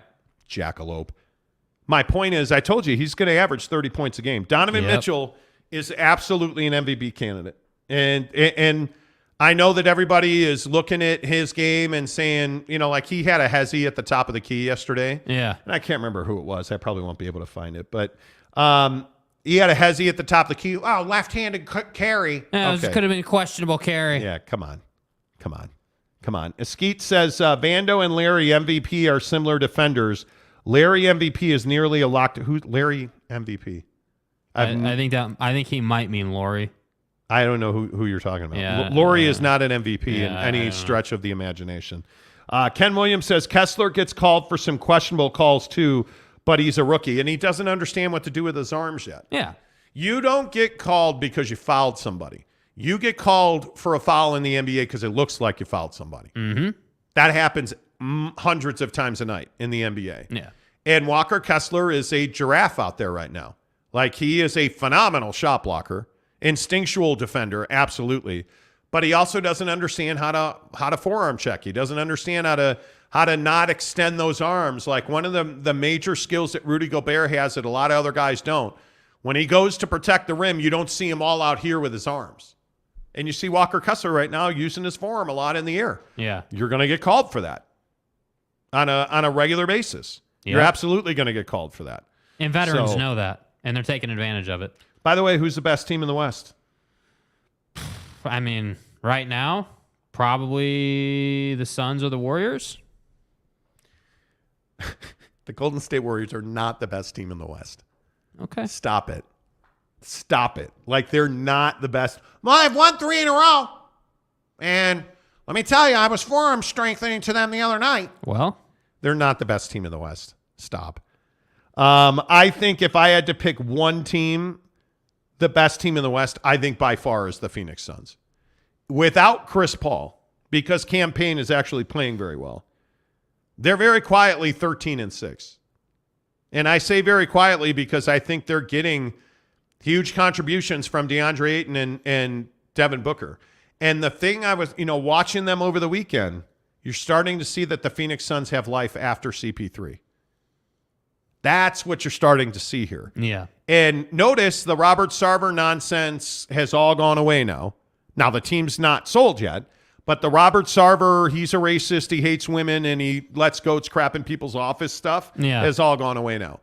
And so what you're seeing now is that you're seeing a guy in Devin Booker that's blossoming right before your eyes as an absolute stud. Yeah, and I think you combine what Book's done and clearly his growth as a player and where the level he's playing at. When you combine that with DeAndre Ayton saying in a press conference that he's got to bring energy every night and he's got to be the one that is physical and leads the initiative on that. That's progress to me. That is under the radar. Monty Williams doing his job. And I don't know how long DeAndre Ayton's in that system or with that team, but as long as he's there, if he's going to contribute like that, that makes Book's life a lot easier. That opens more avenues for Booker, which is going to allow Devin Booker to dominate you. Like that's what has to happen. That's a process. My guy Book. Yeah.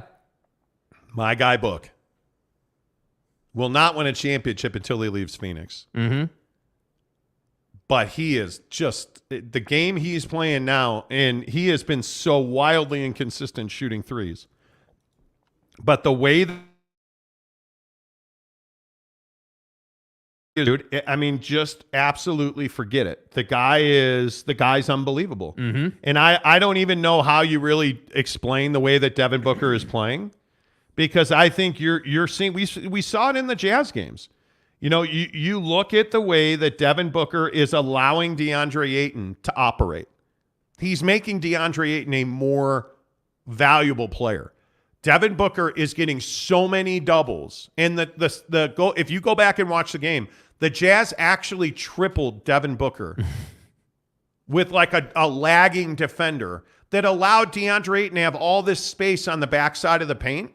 Because he's taking that much attention. And his numbers are not always great. Like Booker the other night, 8 of 27 for 27 points. 27 points on 27 shots is not good. Yeah. 1 of 7 from 3, but 10 of 11 from the line because he's getting fouled. And this is something else that everybody freaked out when I said it. The other thing the Jazz have to do is they have to learn to defend without fouling. Yeah. Because they commit some really stupid fouls. Yep. Well, and it's like guys like Book already know how to get fouled, even on the best defenders. Like, they understand angles and spots on the floor and, like, how they need to go about it.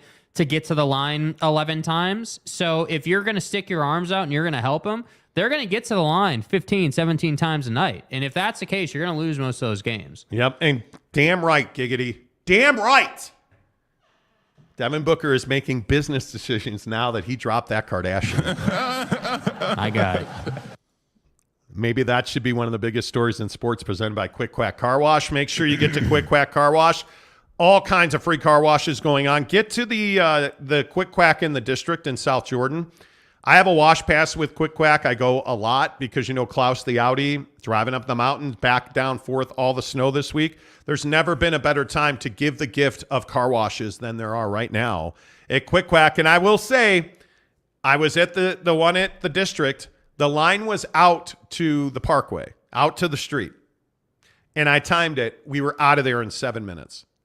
Like, they move you through very quickly. Yes. But I will say there is car wash etiquette we need to talk about with Quick Quack. Okay. If you are in the tunnel and you are going through the dryers, if you just stand on your brakes so that you'll get more time in the dryers, by the way, there are cars behind you.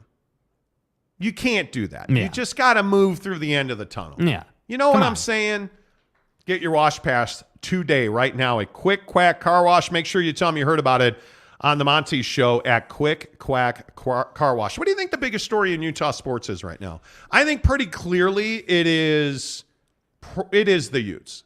I mean, the Utes going back to the Pac-12 Championship game Friday night, I think is a massive story. Mm-hmm. And if you think about the percentages, they were just not in their favor. Yeah. They were not in their favor.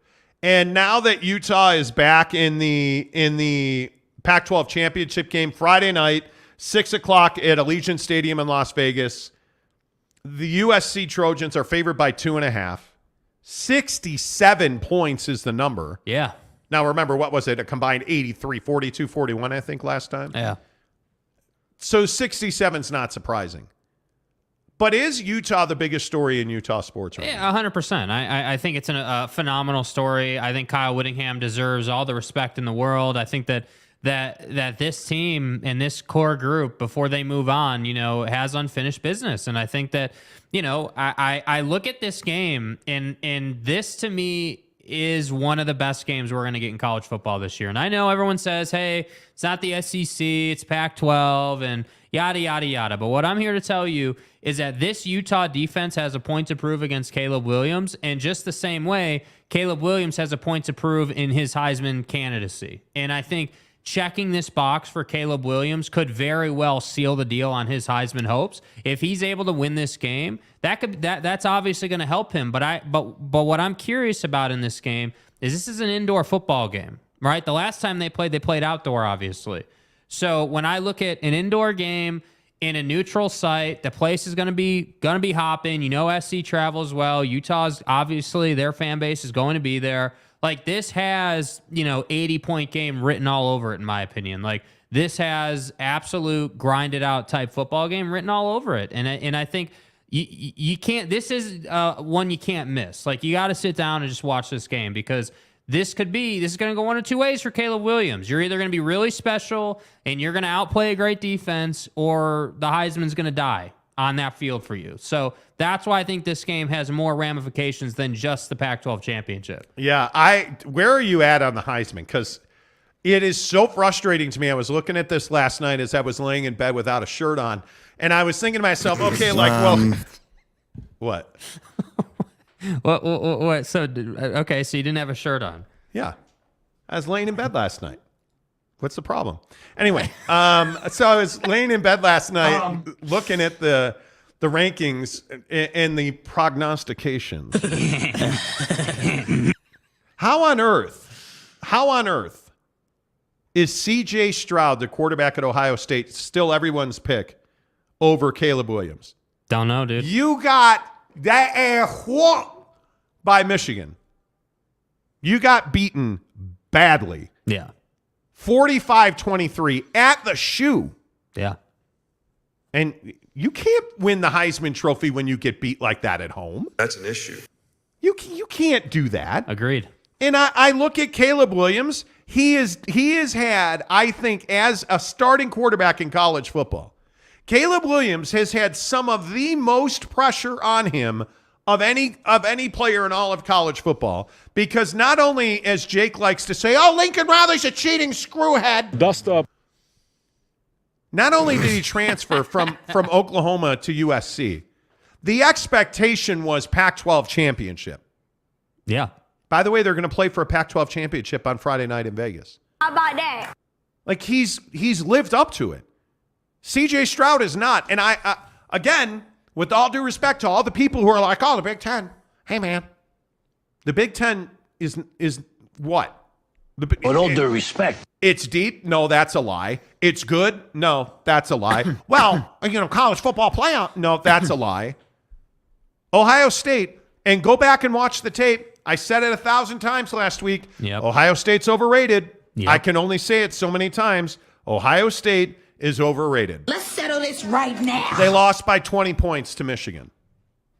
And CJ Stroud is still the number one leading contender to win the Heisman Trophy. And that's why I say for Caleb Williams in this game, for him just as a quarterback, not even for SC in the big picture, but just for him as a quarterback in his career, this may be one of the most important games he's ever played, because not only is the Heisman on the line, but to your point, my feelings aside about SC, they are playing for a Pac-12 championship. You are playing for the Heisman. By the way, you are playing for redemption against Utah. I don't want to see you crying on the football field if you lose this game. I don't want to see it, right? Yeah, what I want is in the post-game presser for you to say that Utah was better and we didn't execute here, because what that's going to do is that's going to really stand out at the next level, which is all he should be thinking about right now. I think it's Caleb Williams, and I think it's Max Duggan at TCU. That's it. That's all. And if USC, yeah, and again, my a-hole brother loves to hate me when I say USC is always in the conversation for the national championship. They always have been, and they always will be. And guess what? Are they undefeated? They're not. Have they lost one game? They have. And they're number 4 in the country. And they're probably going to be top 4 in the college football playoff. Are they one of the best teams in the country? I actually think they are. Mm-hmm. Now, again, genius. I know that Lincoln Riley's a cheater. Totally get that. Totally get it, right? But Lincoln Riley has done exactly what he was supposed to do. How much does college football need SC to be good? Like, how much does college football need them to be in the college football playoff now? I think they need it desperately, because without Alabama in there, and if LSU wins and I know this is crazy talk, if LSU beats Georgia is the SEC champion not in the college football playoff? Ask yourself that question. Has anybody thought about that? What if LSU somehow beats Georgia? No, I think Georgia probably gets in. Right?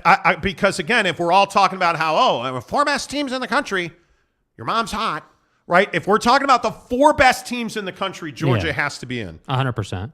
They'll get in. LSU's a 3-loss team already. They're not going. Yeah, I mean, you can't do it. Yeah, I don't know. That's just my opinion. Where are you guys at on this? Caleb Williams for the Heisman Trophy. Yes. Yeah. Ruff's official says C.J. Stroud, Blake Corum, and Max Duggan are the better Heisman candidates than Caleb Williams. Well, you should watch college football before you say dumb things. I mean, I don't know what, like, C.J. Stroud over Caleb Williams means that you don't watch college football. Yeah. Saying that Corum belongs in over Caleb Williams. It's just, yeah. Come on. Mike Maple says, how many Heismans is that for Lincoln Riley QBs now? Like 78? Seriously. Yeah. All right, give me 5 minutes on, does the college football playoff work? In your opinion, does the college football playoff work?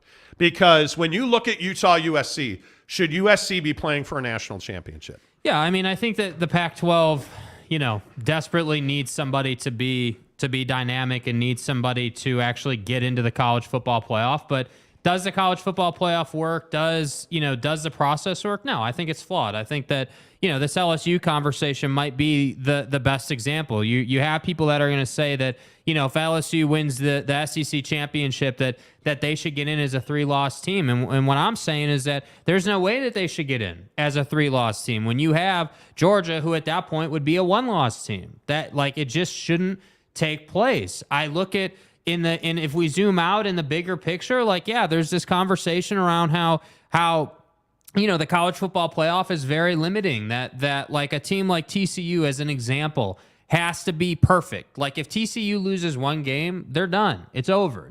Because you don't have that credit. So to me, when I ask the question of how bad does college football need SC to be in the college football playoff, I think they need it really bad. I think if you go back to the Pac-10 days when SC was a juggernaut and a powerhouse and everyone's cup of tea, college football was really good in those days because it was reliable, right? And now I feel like we've gotten to a place where we've moved on from Alabama being the best team in college football every single year, and now that's shifted to Georgia, and now we're starting to get a little bit of sprinkling in of random teams like TCU getting in, right? Or you look up and down the AP top 25, Penn State at number 8 is a joke to me. The Big Ten, I'm sorry, is just not. They're just not relevant. They're not, and that's why getting comments about how C.J. Stroud is a better Heisman candidate when he just got his ass beat in his building by Michigan. That's how I know that there are issues. That's how I know that people don't watch Pac-12 football, and that gets me right into the distribution thing and is it going to be a streaming league and all that good stuff. So to me, that's why I say SC's got to be there. They have to be there. And Caleb Williams, to me, if he wins this football game, is a no-brainer for a Heisman winner. How is he not? And by the way, again, whether Lincoln Riley cheats or not, I don't think he does. But my point is that whether he cheats or not, SC is good, and that's good for college football. Whether Jimbo cheats or not, whether the Sabinator cheats or not, them being good is good for college football. But none of that matters if we just stay in this caveman setup of 4 teams in a college football playoff. It should be it's going around Twitter right now that if we had the new system in place this year, that a team like North Carolina would get an opportunity, that a team like,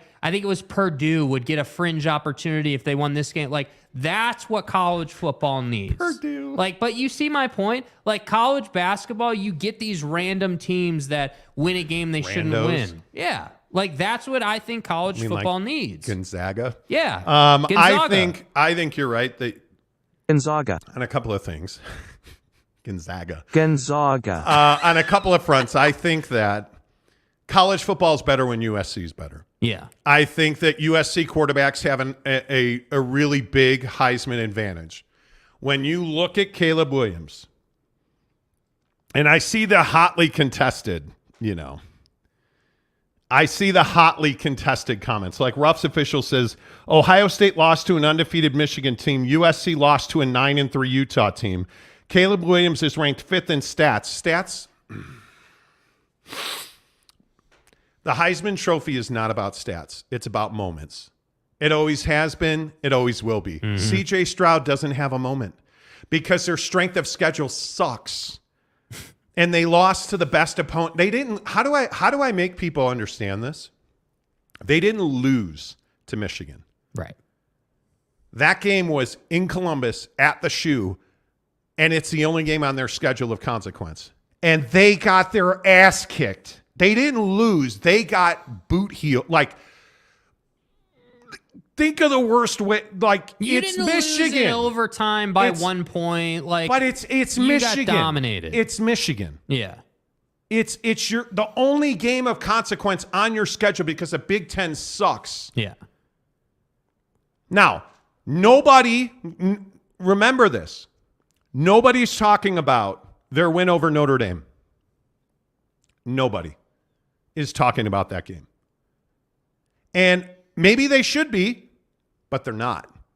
What are they talking about? They're talking about they got just crushed Ohio State got crushed by Michigan. Because it's garbage. And as far as quorum goes, Michigan crushed Ohio State mostly, for the most part, without him because he's got the injury. And he's wearing that massive knee brace that's bigger than he is, by the way. There's just no way that C.J. Stroud or Quorum or any of these other jamokes can win the Heisman Trophy and the one you're not talking about is Max Duggan. Yeah. TCU is undefeated. But you see my point with that. TCU is a perfect example of a team that hasn't been in the college football playoff or the AP in recent years and now has stepped forward. And why are they doing that? Because they're getting great quarterback play. And why did Ohio State lose to Michigan? Because C.J. Stroud threw those 2 interceptions. Yeah. They lost largely because Stroud did not perform. Facts. You can't win a Heisman Trophy when the only game of consequence is one of your worst games of your career. Not of your season, of your career. You can't give him the Heisman Trophy. Come on now. Blake Corum, you got hurt. It is what it is. The Heisman Trophy is about moments. You had no moment against Ohio State. Yeah. They won without you. And by the way, who won the game? The quarterback won the game. The guy that you should be talking about is Bryce Young. Your underdog should be Bryce Young. Why are we not allowed to in college football? As we do football 50, 10 to the hour, every hour on the Monty Show, presented. No, I'm not going to talk about Drake right now. I'm not doing it. I'm not going to be suckered into your garbage. Anyway, the point is, why are we not talking about the fact that Alabama, supposedly the 6th best team in the country? Well, Bryce Young can't win the Heisman. They've lost 2 games. Who are their 2 losses to? Number 6 Tennessee and a number 10 LSU team that's going to play for the SEC Championship. Let me ask you this. Who's more deserving of getting in? An undefeated Michigan team? Or let's surmise, if LSU wins the SEC Championship, how much does that help Alabama? A lot. A lot. If Utah beats USC, tell me that you can't make an argument to have Alabama in.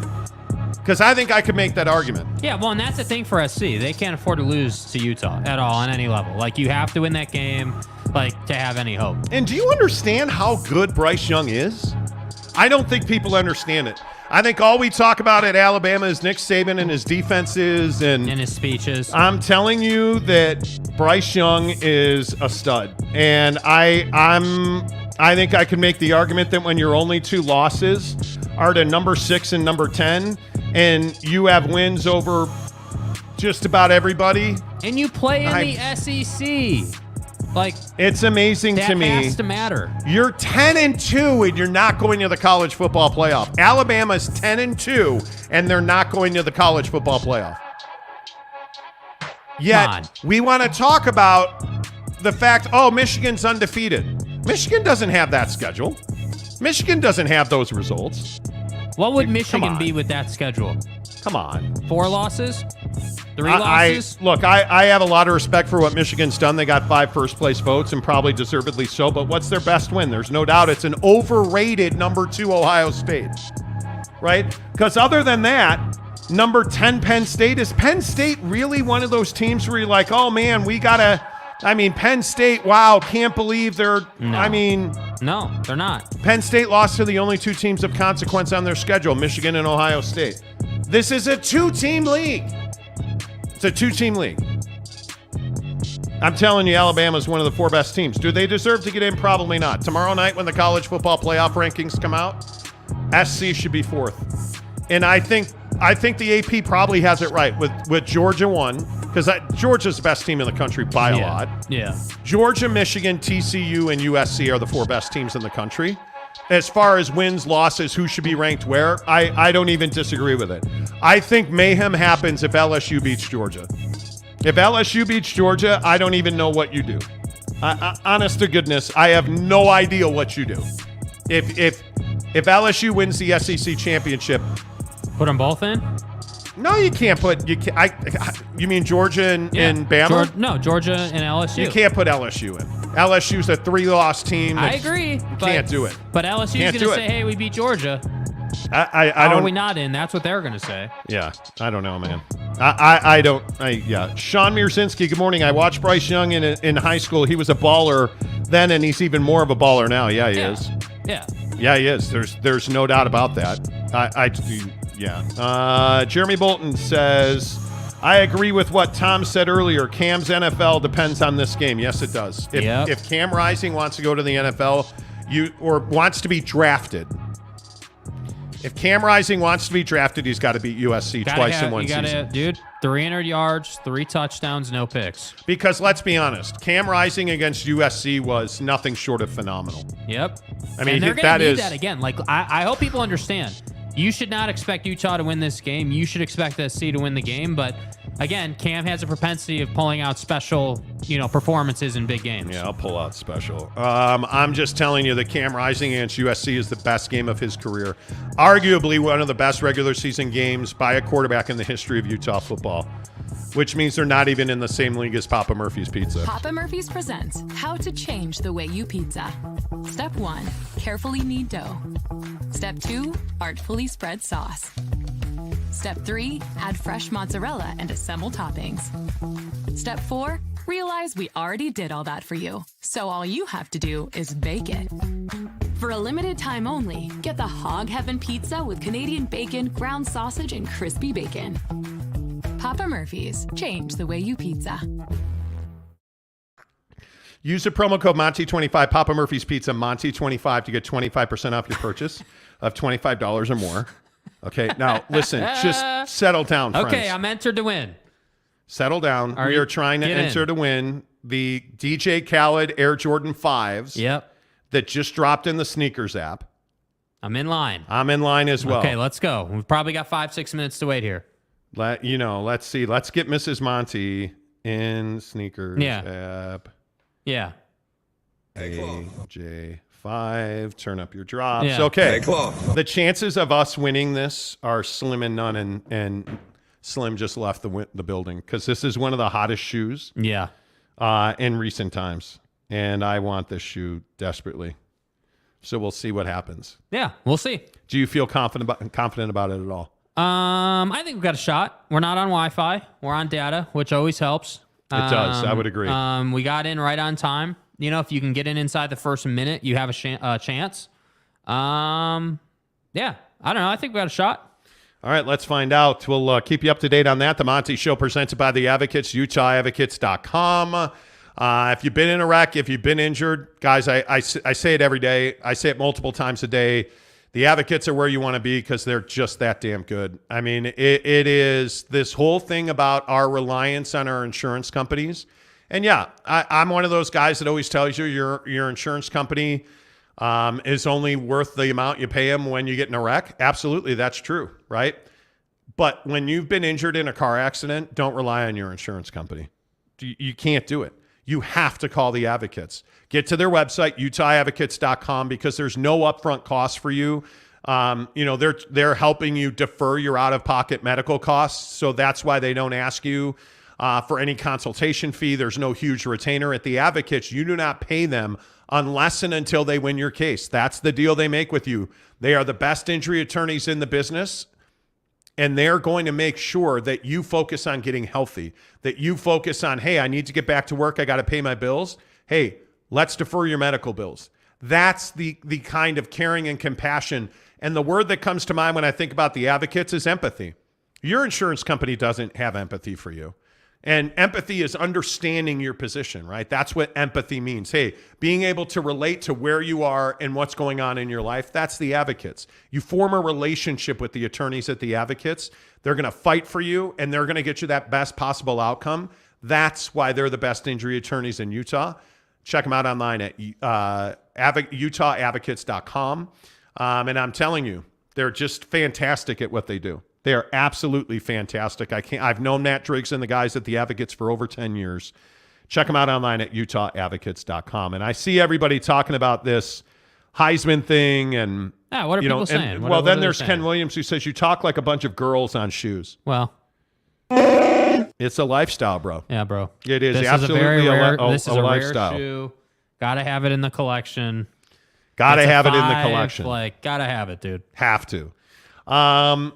Sean Mierzinski says, is arguing with Ruffs, who says USC had a close game against UCLA, Cal, and Arizona. Close games don't matter. What do close games matter? And by the way, if close games matter, then how are you sitting here defending Ohio State? And how are you then, if you look at TCU, they had a close game against Baylor. They had a close game against Texas. They had a close game against Texas Tech. They had a close game against Oklahoma State. So is the logic that if you have close games and you win, those wins are diluted? Is that what we're saying? Close games, dude, Wins they're undefeated. Yeah. They're undefeated. And if you're, and this is my problem with, again, I'll point to Michigan now. Michigan blows out Ohio State. Yeah. But they almost blew the whole thing against Illinois 19-17. But again, right? Hey, win's a win, right? Still got the win. Right, but if you go up and down their schedule, they've played a bunch of cupcakes. Michigan's schedule has been Colorado State, Hawaii, UConn, Maryland, Iowa, Indiana, Penn State, Michigan State, Rutgers, Nebraska, Illinois, and Ohio State. And they finish with the Big Ten championship game against Purdue. They let you down. And you're honestly telling me? I thought you said the Big Ten championship game was Purdue. You're honestly telling me you won or you lost? What are we talking about? Right? Sean Mirzaginski says, Ruffs, you play who's on your schedule. That's all you can do. SC had a much tougher schedule than Ohio State as well. SC's schedule. And again, I will talk about close games. The Utah game was a 1-point game. I'll look at USC, and again, look at their wins. How good does their 17-14 win against Oregon State at Reser in Corvallis? USC went up to Corvallis and beat Oregon State. How much does that win matter now? Yeah, ask Oregon about that. Right? You look at Washington State, 30-14. Washington State's a 7-5 team. Not a great win. Utah, 43-42. Their only loss of the season is against the team that they have redemption in mind with, the Utah Utes. And if USC beats Utah on Friday night in Vegas, there's no doubt they should be in the college football playoff. Agreed, 100%. Like it's not even a conversation. That's what I'm saying. This whole concept of like, oh, well, they barely beat this team or that team. Well, when you're undefeated, like for TCU, the thing is that undefeated card is a major card, dude. Yes. When you can say, hey, we haven't lost yet. We are in the college football playoff. We have not lost a game yet. Like, that's why I'm saying, like, with Georgia, you haven't lost a game yet. Wow. How about Pete Thamel at ESPN saying that Nebraska is close to hiring South Carolina OC Marcus Satterfield as their new offensive coordinator. I'm telling you, Matt Rule is going to be the hire of the offseason. Yeah. He is already building a staff that is bananas. That's amazing. I'm telling you guys, whether it's Rule or it's Fickle or anybody else, this ball rolls downhill. So you hire a couple of good coaches. Now that attracts players. Now that attracts booster money. Now we're winning national championships. That's why SC has been able to turn around so fast. How much better did the Big Ten get with Fickle and Matt Rule? Yeah. You add Fickle at Wisconsin, he already dominates the Midwest in recruiting. Wisconsin's going to be better for this, unfortunately, because I hate Wisconsin. I hate the Packers. Does anybody like Wisconsin? There are many, unfortunately. So that's a great hire for Wisco. And then I look at Matt Rule at Nebraska. Trev Alberts, the AD at Nebraska. Trev Alberts absolutely crushed people's souls with that hire. Yeah. I mean, it's unbelievable. Are you telling me right now that Texas A&M, if they didn't have the buyout they have on Jimbo, wouldn't have fired him to hire Matt Rule? Oh, 100% you would have. You would have. Yeah. Come you on. would have. Yeah. San Diego State says you put LSU in. Should they beat Georgia? Georgia. You can't put them in. No, you can't. 3 lost teams have no place in the college football playoff right now. Ken Williams says Utah wins. Who cares what's best for the Pac-12?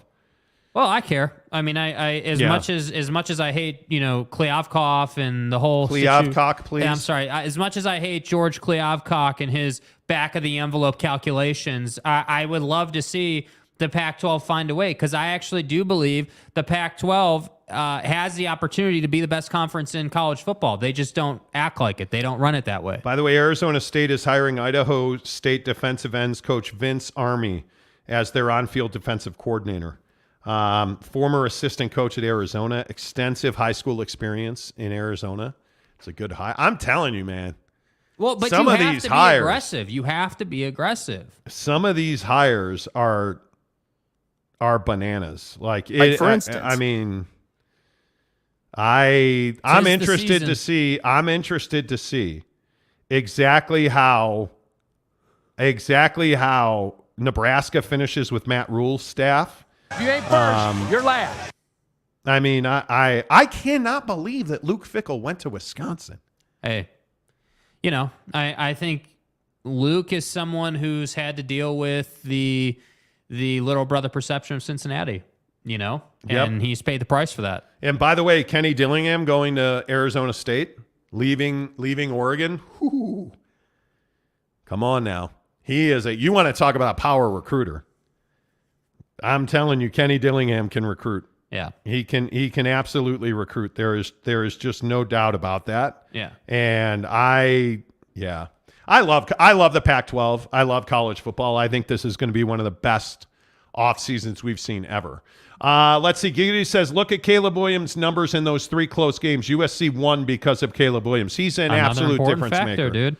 He's an absolute difference maker. Dude, they win because of Caleb and they lose because of Buddy at Ohio State. Come on. Yeah, you have to add more teams to the college football playoff. Oh, you do. There is just no doubt about that. And it should be 8. It should be 8, in my opinion. But why wouldn't you? I think 12 is the right number. That's just my opinion. You can go 12, yeah. I don't know why you wouldn't go 12. Do 12 and have first-round buys. I could see that. That works. I think you need. I think you absolutely have to have it. Yeah. That's just my opinion. I think you have to have at least 12 because I think you have to broaden you need the Boise, Utah, BCS buster scenarios. I think those are really good because it keeps more fans engaged. And if you're taking 2 from the SEC, it makes LSU getting into the college football playoff more palatable. Yep. Right now, again, I still maintain. And if you look at the rankings the way they are now, if we just look at the college football rankings and you say, okay, well, TCU, by the way, am I the only one that noticed that again, the Big 12 just gets it. Having Dr. Pepper as your champion game, your championship game sponsor. Yeah. Like why doesn't the Pac-12 have a championship game sponsor? It's the Pac-12 championship game. It's the Pac-12. But it's the Dr. Pepper Big 12 championship game. Yes. Right? It is you look at you either understand sales or you don't, and the Pac-12 doesn't. And I'm kind of surprised the SEC doesn't have one. And I'm kind of surprised. And it used to be like, I want to say it used to be Chick-fil-A, but that kind of fell apart. It'll be interesting. Anyway, if you look at if K-State finds a way, if K-State, who is 9-3, finds a way to beat TCU, and I'm still not 100% sold on TCU. That's just a me thing. Well, I think they're that team this year, though. You were talking about how you needed like the BCS Buster style team. Mm-hmm. Like that's the role they're playing. They're playing little brother in the college football playoff. They can't lose, obviously, and they need to go in and have a strong showing. And even if you do lose in your first game in the college football playoff, as Ruff said, if you lose by 1 point, you're looking pretty good, right? So that's what I'm saying. Like, I think that they have a role to play this year. K-State never gets in. No. Right? But number 5, LSU, if they're 10-3, can you put a 3-loss team in? No. Not this year. Oof. You have 12 teams in the playoff? Okay, now we can talk. If Georgia loses, are they in? Yes. They have to be. They're the best, dude. They're the best team in the country, and that's their first loss How of the year. Pissed would people be? How pissed would people be? Well, oh my Brian God. Kelly would lose his mind if they beat Georgia. And is that neutral site or where do they play that game? By the way, which one? LSU Georgia SEC Championship. Is that at Jerry World or where is that? That is at. Oh no, that's probably at Mercedes-Benz. It is in Atlanta. Yeah, Atlanta. So I mean, that's a that's a Georgia. I still game. want to call that. Man, I just can't get used to the Crypto.com. Yeah, like all the name changes, I still can't get used to not calling it the Georgia Dome. I just can't. It's you play football at the Georgia Dome. Yeah, and I look. Anyway, yeah, I look at that. I look at the Dr. Pepper Big 12 Championship is at Jerry World. Mm-hmm. So we'll see. Yeah, people would be pissed if Georgia gets in. Let's see. Justin Sal says, can we officially call the Rudy trade the worst trade in NBA history? Why? Why? It's the best trade in NBA history if you're Danny Ainge. Yeah. What do you mean? What are you talking about? I think that's awesome. Giggity says Georgia will roll LSU and this won't be a discussion. I hope so. I think that's likely. I think you're right, Giggity. I don't see any way LSU wins second. I think Georgia is by far the best team in the country right now. Yeah. That's why they're undefeated. That's why they haven't lost. Far. Man, and you look at the way that Bama lost. Man. Mm-hmm. I'm not here for I still think Alabama is one of the best teams in the country. Absolutely. I do.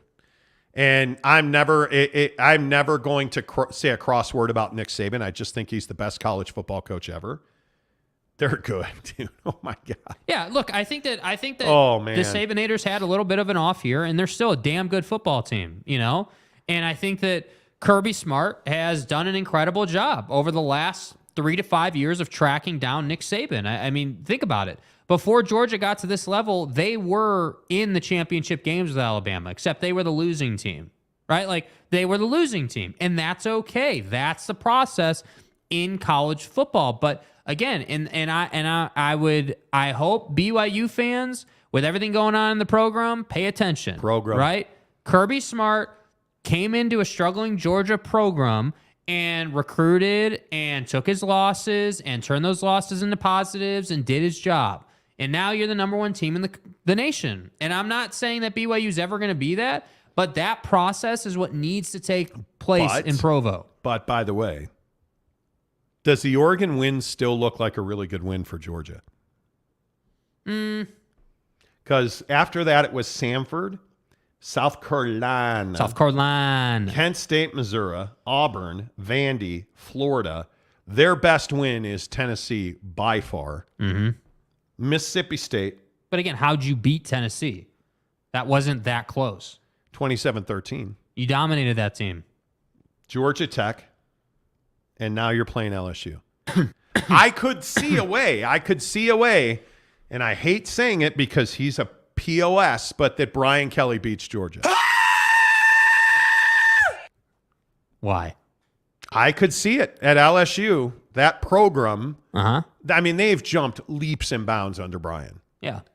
Now, typically, Brian wins this game, but then gets into the playoff and gets his doors blown off. Yes. If LSU wins that game, you're going to have to put them in.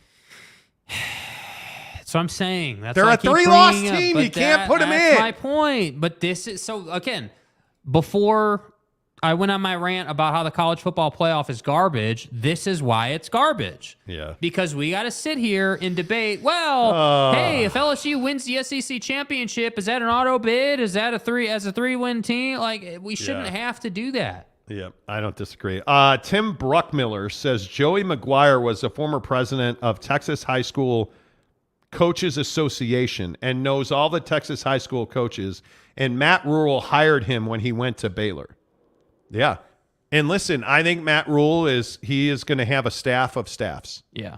That dude. But again, that's where the recruiting trail starts. You have to have a good staff to attract players. And Matt Rule's always been boots on the ground. He's always been a guy who's out there doing the job. Yeah. And I think it's remarkable to me in a 24-hour stretch that the Big Ten got exponentially better. Yeah. I mean, Wisconsin and Nebraska hiring, again, those hires are amazing. I'm telling you, it's a 2-conference landscape in 10 years. Yep. It's the Big Ten and the SEC. Yep, I agree. Football talk on the Monty Show, as always, presented by Barbecue Pit Stop, bbqpitstop.com. The best dudes in the business. I'm telling you, go check them out online, bbqpitstop.com. And listen, you already know that Barbecue Pit Stop has the best equipment in the business, whether it's a Traeger, a Big Green Egg, a Yoder, you name it, they've got it. They have got the very best in barbecue and pellet smokers. And again, I'm a pellet smoker guy. I am. Like, I saw everybody that was smoking their turkeys over the weekend. I'm a man. I think the days of deep frying your turkey should have ended years ago and probably never started. Yeah. I would tell you, if you're a charcoal briquette or a propane guy, you're doing it wrong. Get the pellet smoker. Get it from Barbecue Pit Stop. But no matter what you cook on, their spices, rubs, seasoning, their bags of wing dust, they're amazing. All of their rubs and seasoning, the asado seasoning, amazing. Their equipment from things like tongs, aprons, thermometers. Tongs, because every man needs tongs. I'm a man. I am a man. Sorry. Thank I'm you. a man. Appreciate that. Sorry. I'm just telling you right now, Barbecue Pit Stop's where it's at. Check them out online, bbqpitstop.com. Again, somebody who gets it, you can chat with them online. I love their chat feature. You can say, hey, I'm making a brisket this weekend. Do I really need to wrap it? Hey, do I really need to let it rest in a cooler? Ask them. bbqpitstop.com. Tell them you heard about it on the Monty Show. Of course, you can always stop into any of their 5 Utah locations from Logan, Layton, Salt Lake City, Murray, Lehigh, and St. George. But don't hesitate to shop online at bbqpitstop.com. Barbecue Pit Stop always brings you BYU, man. Utah. You didn't get it? Didn't get it, dude. Didn't get it. I haven't gotten an answer yet. I just 20 minutes in the queue just to find out I didn't get it. I won't get it because I wear a size 15 shoe. So Man. we were actually at and I can't remember the name of the place now. Shoot. It's downtown Salt Lake. Evo. Yeah, we were at Evo. And Evo was super cool yesterday. I've never been in that building. They have a skate park. They have a skate shop. They have a ski shop. They have a snowboard shop. It was an amazing experience, but they don't carry size 15. Damn. So, I didn't need new boots, but Mrs. Monty got new boots yesterday, even though she's hacking up her lungs. She got new snowboarding boots. We now have matching snowboarding boots. Oh, isn't that nice? But yeah, if you're a ski or snowboard guy, go check out Evo downtown. It is a really cool complex. They have a hotel there. Like, it's super cool. It's awesome in my opinion. But yes, I'm a shoe guy. Riley O'Brien, them are fighting words for Hank Hill propane and propane accessories. No, man. No. Come on. No, come on. Come on, man. Come on. You got to get on that pellet smoker. Yeah. You got to go back and get on that pellet smoker.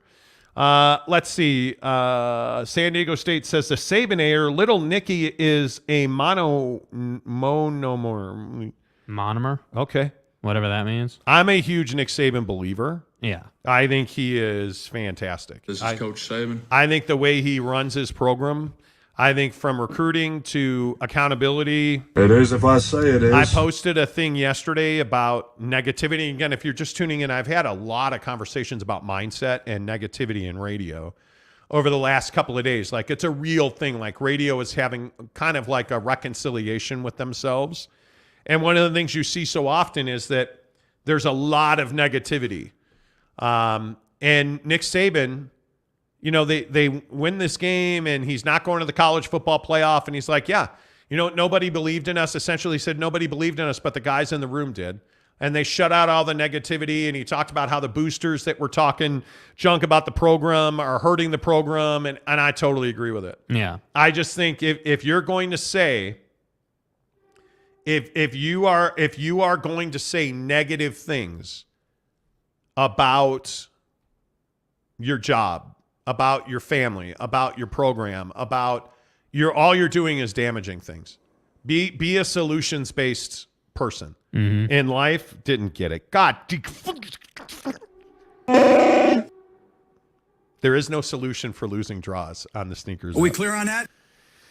Okay, feel worse for living. Anyway, the point is, why does Nike hate me? What did I ever do to Nike? Why does Nike hate me? Yeah. I don't know, man. No. My wife is now asking me, my wife is so sick right now, we're sleeping in different rooms. Damn. Yeah, it's brutal. She said, did you get it? I said, no. What do you want to bet my wife won this She draw? probably did. She probably did. Yeah, she probably did. San Diego State Aztec says, why do deleted posts still get read? Because we don't read our comments off of YouTube. They come through a program. A program. So yeah. Oh, we were supposed to have Scoot Henderson coming up here in about 30 minutes, but apparently he's injured and did not make the trip. Oh man. So no Scoot Henderson today. That's a bummer. Let's see. Tanner Plummer says, if you do, then I will do everything in my power to get work off to come to that. What are you talking about? Yeah, well, Tanner says, guys, just a quick question. So are you going to go do a watch party for the Pac-12 title game? I am not. But I am going to the Bulls game alone tonight. So, That's fucking interesting, man. Which is fine. Right. I mean, it's fine. Yeah. Good. Good. Brian Skinner says Kalani has Derek Stevenson on speed dial. Okay. I don't think Derek Stevenson's a candidate. I could be wrong. AK92 says, going back to the amount of teams in the playoff, in my opinion, 8 teams is perfect. P5 champs auto bid. Okay, I'm down with that. And 3 at-large teams. Get rid of the selection committee. Winning your conference should matter. It absolutely Agreed. should. So you're saying this year then? Yes. This year, AK92. If LSU wins the SEC championship, somehow they beat Georgia, you're telling me that LSU should be in the college football playoff? Yeah, because I think what he's saying there is the emphasis should shift from total overall record to winning your league, like to winning your But hasn't division. their edict always been that we are going to put the 4 best teams in the college football playoff? That's the stated goal of the college football playoff, What right? defines best? We are putting the 4 best teams. Well, and that's, of course, the question. Yeah. We all know that Georgia is one of the 4 best teams in the country. Yeah. But sitting here today, can anybody tell me you don't think Alabama is one of the 4 best teams in the country? So I'm saying it's a difficult thing. You have to have a benchmark to measure. If LSU wins the SEC championship, are you telling me that they're not at that point? Georgia and Alabama are wins on the LSU schedule. Are you telling me that LSU, as a 3-loss team, is not one of the 4 best teams in the country? That's an awfully difficult argument to make. That's an awfully difficult argument to make. And that's why I say I don't think the system's ever going to be perfect, but I do agree that winning your conference should matter. Winning should be the emphasis, not someone's opinion on who the best 4 teams are. Yeah. Yeah, I listen, I think it's, yeah. I don't know, man. I think that if you're asking me who the 4 best teams in the country are, you're not going to like my answer. Because I still maintain that Georgia, Alabama, and if they beat Georgia, LSU is one of the 4 best teams in the country, and three of those teams all have one thing in common, and that's the SEC. Yep. Right? And if USC wins the Pac-12 championship game, USC should be in that conversation. Right? Ohio State is not one of the 4 best teams in the country. Yeah. Tennessee, no. Penn State, absolutely not. That's what I'm saying. Like, I think if it was, if you were doing it off conference championships, then I think, it just changes things. It simplifies everything. You don't need, the human element leaves it, which I don't know. I'm not sure if that's good or bad. I don't know how, if you're 11th, right? If you're 11th in the I don't even know how you would. LSU is currently 11th in the AP poll. They are 13th in the coaches poll. Yeah. If they beat Alabama and Georgia, you're telling me they're not one of the 3 best teams, 4 best teams. Keep it real. Come on. But that's why everyone wants to expand. Yeah. Because I want LSU in the college football playoff. And in the current rankings, not this coming Tuesday, not tomorrow, Georgia, Ohio State, Michigan, and TCU were the top 4 in the college football playoff rankings. Yeah. Georgia will be number 1. I think Michigan will probably be number 2. TCU will be number 3. And isn't USC number 4? I would think. I would think. But I don't, again, LSU is the 5th team in the college football playoff ranking. And I don't know. That's what I'm saying. It's just the human element is what we're struggling with here. It literally is people's opinions. And again, that's why I say, winning should matter. Winning at the highest level has to matter. In sports, it has to matter, dude. You're a 3-loss team now. With that loss to A&M, you're a 3-loss team. Okay, then maybe you put a rule in that says you can only be a 2-loss team. In the I don't know what you do about that, but what I'm telling you is, I think if the AP has LSU at 11 because of this loss this weekend, where does the college football playoff ranking have them? Probably somewhere close. Let's say 6th? No. When the ranking comes out tomorrow, because remember, LSU lost to Texas A&M to make them a 3-loss team. You can't tell me that they are. No. I'm losing my mind on this. Mm-hmm. There's no fucking. You're not putting LSU in. You're not. Again, you're not. They have you're to not. beat Georgia. You're not. If they beat Georgia, you're still not putting them in. You're still not putting them in. You're not. Tim Bruckmiller says the beauty of college football is that every game matters, even the first game of the season, i.e. Florida State beating LSU. Thus, LSU should not be in, even with a win over Georgia. Yeah. Stephen Guild says after LSU's bad loss to a 4-win A&M team, they drop out of the top 10. Yeah. Yeah, I think it's fascinating. Honest to God, I do. Mike Maple says BCS had issues every year. There's no comparison. Yeah. Tanner Plummer says, not going to lie, it's hilarious to see BYU Twitter freaking out Sunday morning after Utah clinched another Pac-12 title berth. They kept crying, "Oh, Utah sucks. The system is rigged." Yeah, I don't know about all that. I don't know. I think it works. I absolutely think it works. I think this is good. The fact that we've spent all this time on the college football playoff tells you it works. Yeah, I mean, because it creates works, conversation. Yeah, it works. It makes some money. Yeah, it does. But I think that I think that it's just too archaic right now. It's just too simple right now. I think you need a little more bandwidth, which we're gonna get. Whether that's 8 or 12, I don't know, but we're gonna get that. And then I think from there, that's when you're in perfect world, because now the LSU conundrum is not really a conundrum. Now you're going to get like the USC Utah get back game. Oh. You're going to get that every year in the college football playoff when you have 12 teams. Yep. Provo Cougar fan says if the two best teams, not divisions, play in their conference championship game, then yes, the winner should be in. Yeah. Yeah. I think to your point, there's no perfect system. No. There's no perfect system. 8:30 on the Monty Show. The biggest stories in sports every morning, presented by Quick Quack Car Wash. Make sure you get to Quick Quack Car Wash. You know it's going to be crazy weather over the next couple of days. You know that we're going to have a lot of snow. You know that we are going to have a lot of salt on the road is what that means. That means you need to get your car washed. And there's no better place to do it than Quick Quack Car Wash. We go all the time. I actually have a wash pass because I care about my car. So I take Audi Klaus. Yes, I name my car. Do you guys have names for your car? What do you name your car? My car's name is not Claw, it's Klaus. And I take them to the Quick Quack in South Jordan at the district. We were there. The line was all the way out to the street, all the way out to the parkway there. And we were out in 7-8 minutes, which I love because you don't have to sit there and play with a machine.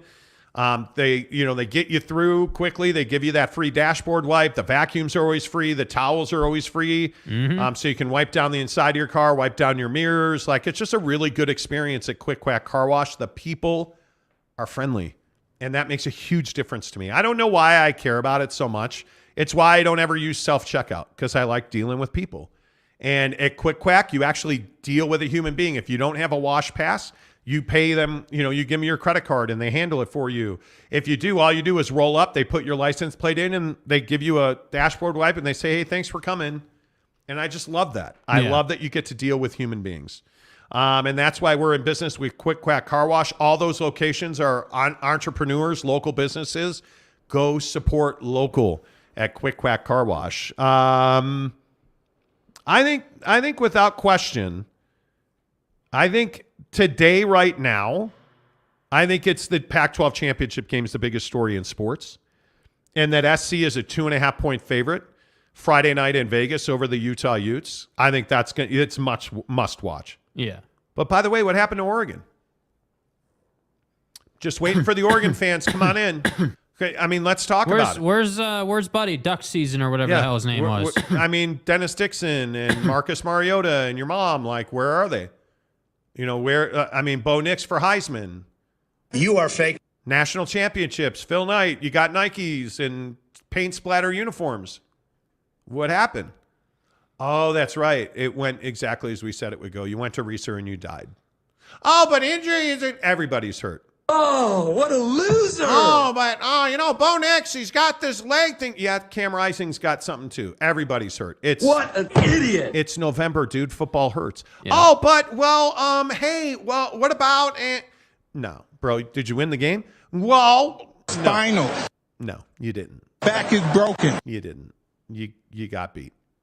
Go home. Please do it quietly. Just like shut up. Hell out of here with that. Shut up. Nobody cares. You're an Oregon fan. Nobody cares. Nobody likes you anyway. I mean, you know that, right? Nobody likes you. Hey. Okay. That feels kind of not nice. Elisa Tuiaki out as the defensive coordinator. He announced he's stepping away from the BYU program onto his next adventure. Program. Yeah, program. Thank you. No, it's not. It's program at BYU. Until they win something, it's program. Program, not program. Elisa Tuiaki out as the defensive coordinator. And as we told you last week, this is just the beginning. Significant changes are coming to BYU in the form of football, but also, the money-making engine at BYU is broken. There is dysfunction between, sponsor, ad dollar, and football, basketball, because basketball is a part of this as well. What a start, by the way, for BYU in basketball. Mm-hmm. Change is coming to the BYU athletic department. And I think it's going to be fascinating to watch. And it started with Elisa Tuiaki, who is out as a defensive coordinator. By the way, BYU beat Stanford. They win that game 35-26, finish the season 7-5. BYU has now beaten every Pac-12 program in football. And they finished their independent season this year and in total as a program 98-56. Yeah. Is there any doubt that independence was an overwhelmingly successful venture for BYU? I don't think so. I mean, you've made money, you've grown. Obviously, you're quite the winning program there with that record. Yeah, I mean, you have done really well as an independent. There's no doubt about that. But I think now, the sun is set on that time in BYU history, and it's time to begin again in Big 12 land. And I honest to God, I look at the Matt Rules, the Fickles, I look at all these hires this year, last year, I just watching college football evolve. It does make me wonder, hey, what are these changes going to actually do? What impact will we see? Because to your point, and you said this earlier in the show, for those of you who missed it, he had said, hey, the Built Bar deal in NIL terms was a great deal. It was revolutionary. People were shocked by it, but amazed by it. It was a great thing. And now you really haven't heard too much in terms of NIL. And that to me kind of speaks to the turmoil and the dysfunction that is going on at BYU. And I think that as you head into the Big 12 and as you look to recruit more and as you look to do more things, you have to get on the same page. And frankly, everything football related is on Kalani's shoulders, but I'm not so sure that Kalani has much grip on what happens at, sales meetings on campus. You know what I mean? In BYU in terms of making money. And that's where I think it gets difficult for Kalani in his position, because then that kind of trends more towards the Tom Homo side of things, where you're talking business and you're talking about making money for an institution. So that's what I'm saying. Tom Homo and Kalani have to remain on the same page, and they have to make pragmatic hires. The problem is hiring people at BYU is not as easy as other schools for obvious reasons. So I think that's the challenge in it. Yeah, by the way, horrifying news. Oh, God. Mrs. Monty won the shoe auction. Good God. Dude, It's really unfair. Yeah.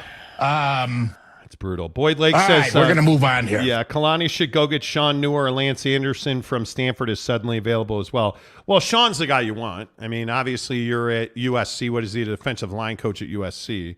I think it's one of those deals where you have an opportunity to really culturally take a step forward.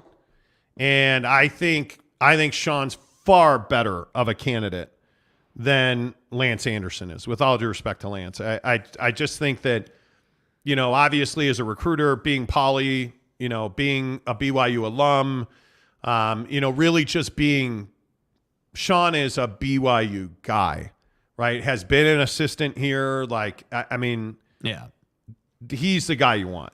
He's, in my opinion, that's just my feeling. M. Morris says, let's not talk basketball. Utes not ready for that. No, let's not. Let's not. Yeah. Tanner says, what a start for BYU basketball. They're 4-3. Right. So, again, expectations. Why are expectations such a problem for sports fans? I don't get it. Like, why is it? No, I'm not. No, Tanner, I'm not doing it. I'm not doing it today, Tanner. I'm not. You want to? Ken Williams says, Mrs. Monty rocks. Yeah, she's just got a smoking hot pair of shoes. Jaron Eccles says, Jake's post about the Jags beating Baltimore was perfect. Yeah, that was a funny post. Okay. Tanner says, good for Mrs. M. No, it's not. It's terrible. I want some chicken. Where are we at in society today? Can I get a steak occasionally? Yeah, come on. It's fine. It's fine. Real quick, one thing I want to touch on is, have you guys been following the World Cup of football? Football. Have you guys been following this thing with Iran and the U.S. men's national team and really USA Soccer?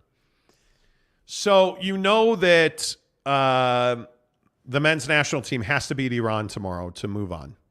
It's win and move on, lose and go home. And for whatever reason, U.S. Soccer thought it'd be fun to remove the logo from the Iranian flag and talk about equality and women's rights. And Iran lost their wigs over it. Like, they freaked out. And they're calling for a 10-match FIFA ban for the U.S. men's national team and women's team. And they're calling for the immediate expulsion of the U.S. team from the World Cup. And I got to tell you, I agree with them. It is a shocking lapse in judgment from the U.S. Soccer Federation. I don't understand what you're doing. And do I agree with the ideology of Iran and the way that they treat other humans? I don't. But this is not the stage for that. FIFA has made it very clear this is not the stage for that. So, for those of you who don't know, there was going to be armbands worn by essentially all of the soccer federations globally agreed to wear LGBTQ armbands because of where the tournament is being held in Qatar, which is just horrendous. It's horrendous. I don't think I need to get into it. But FIFA essentially said you're not going to do that, and if your captain wears a armband in support of the LGBTQ community, they will be issued a yellow card. The problem with that is 2 yellow cards is a match ban. So you miss a match after your second yellow card. So there's no way you could do that. So you know that FIFA does not support equality in this tournament. So you knew that, and you thought it'd be a good idea to take the logo off of the Iranian flag and take this stand now on social media. And then you had such a passionate belief system in the battle for equality with Iran that then you deleted the post. This is an embarrassment. It is another blight for the United States Soccer Federation. It is another slap in the face of the women's U.S. national team. And it's a complete embarrassment for the men's national team. And I agree. And it's even hard to say the words. I agree with Iran. There should be 10 is a little much. They should be expelled from the tournament. It's ridiculous. This is an absolute embarrassment what the U.S. Soccer Federation did here, and I don't understand it at all. Yeah, obviously it's a very volatile situation. I mean, I tend to agree that it's very distasteful and not smart to do that here. I think the only thing that I would say is that for the U.S. men's team and really the whole program, right? Like USA Soccer, women and men, like I think the World Cup is the biggest stage that they're ever going to get. And so this question of, okay, if not now, right? And I understand. I'm not disagreeing with you. I agree they shouldn't have done it. But my only question is, if not now at the World Cup, when would you have done this? When would have been, or like what would have been a better way? Would it have just been to, like, before the World Cup or after the World Cup, another time, just like issue a statement on it or something? Like, that's the only thing I struggle with for the soccer program is, like, you don't really have, in my opinion, another better opportunity in that sense. But FIFA has sent a clear message. True. This is not the time and place. And to remove, I don't even know how you could. I mean, the Islamic Republic emblem that they took off of that flag. It is everything to their culture. It's not okay what the U.S. Soccer Federation did. This is not about standing with Iran. This is not about supporting Iran. This is, and nobody supports the way that Iran treats women. Nobody. But you can't do this. We are such hypocrites in situations like this. And I don't understand why you would, if you're going to post that, stand behind it, have some backbone, great. But then to delete the post is really foolish. Yeah, I agree with that. It is just, you're the U.S. Soccer Federation. You are a global joke. We missed the World Cup 4 years ago. Like, we don't take soccer seriously in this country. MLS it doesn't have local broadcasters, and it's on your mom's Apple TV Fire Stick thing. Yeah. We don't take soccer seriously in this country. So you thought this would be the stage to stand up on and remove the emblem from the Iranian flag? Make a hugely controversial statement, which you knew it was going to be, and then delete the post. I agree. I hate to say it, but they should be kicked out of the tournament. It's a ridiculous. Not only does it lack decorum, does it lack professionalism, it's amateur hour. It's an embarrassment for our country, what they did. Mm-hmm. It's an absolute embarrassment. Mm-hmm. I'm amazed by it. I'm just amazed by it. I can't even. Yeah, Why did you? My biggest gripe is, if you're going to make the post, have some balls, stand behind it, let's go. Yeah. Well, and the other problem too that needs to be said is, and correct me if I'm wrong here, but the players didn't know they were going to do this, right? And the players had nothing to do with it. Idea. So to me, I totally agree that it's amateur hour. I totally agree that we don't take soccer seriously. We missed the World Cup. We're not a world power in soccer. I agree with all of that. It's not like we're the Yankees of world soccer, right? I don't even think the U.S. men's national team specifically, because the women's team is a global power, even though they've faltered lately. But the U.S. men's national team is not even relevant. It's not even a conversation. But my problem is A, deleting the tweet, but B, not telling your players you're going to do this. It comes off as if, like, literally, and I'm not trying to be dramatic, but it comes off as if like an intern just did this and posted it on the official account. You also wait. You're skipping the lead. You're defending women's rights when you don't even defend your own women's rights. You have the women's U.S. national team playing on experimental turf. You don't pay them. They had to threaten a walkout in the last World Cup. You have oppressed women's soccer as a business practice. And now you're going to take a stand against inequality against women and abuse of women in Iran. That's who you are. And then you're so convicted in your beliefs that you deleted the post. You're a fraud. This is so bad. This is so bad. You've never demonstrated through your action that you care about women. You wanted to be relevant. Congratulations, you're relevant. You're kicked out of the tournament. That's what should happen here. The U.S. men's team should be kicked out of the tournament because the U.S. Soccer Federation is a joke. It's embarrassing. Yeah. I am a huge fan of the game. And if you've watched this show for any amount of time, you know I'm a huge soccer fan. I'm a huge Chelsea supporter. Like, I am a huge soccer fan. The U.S. soccer program is embarrassing. It is embarrassing. It is humiliating. It is not even...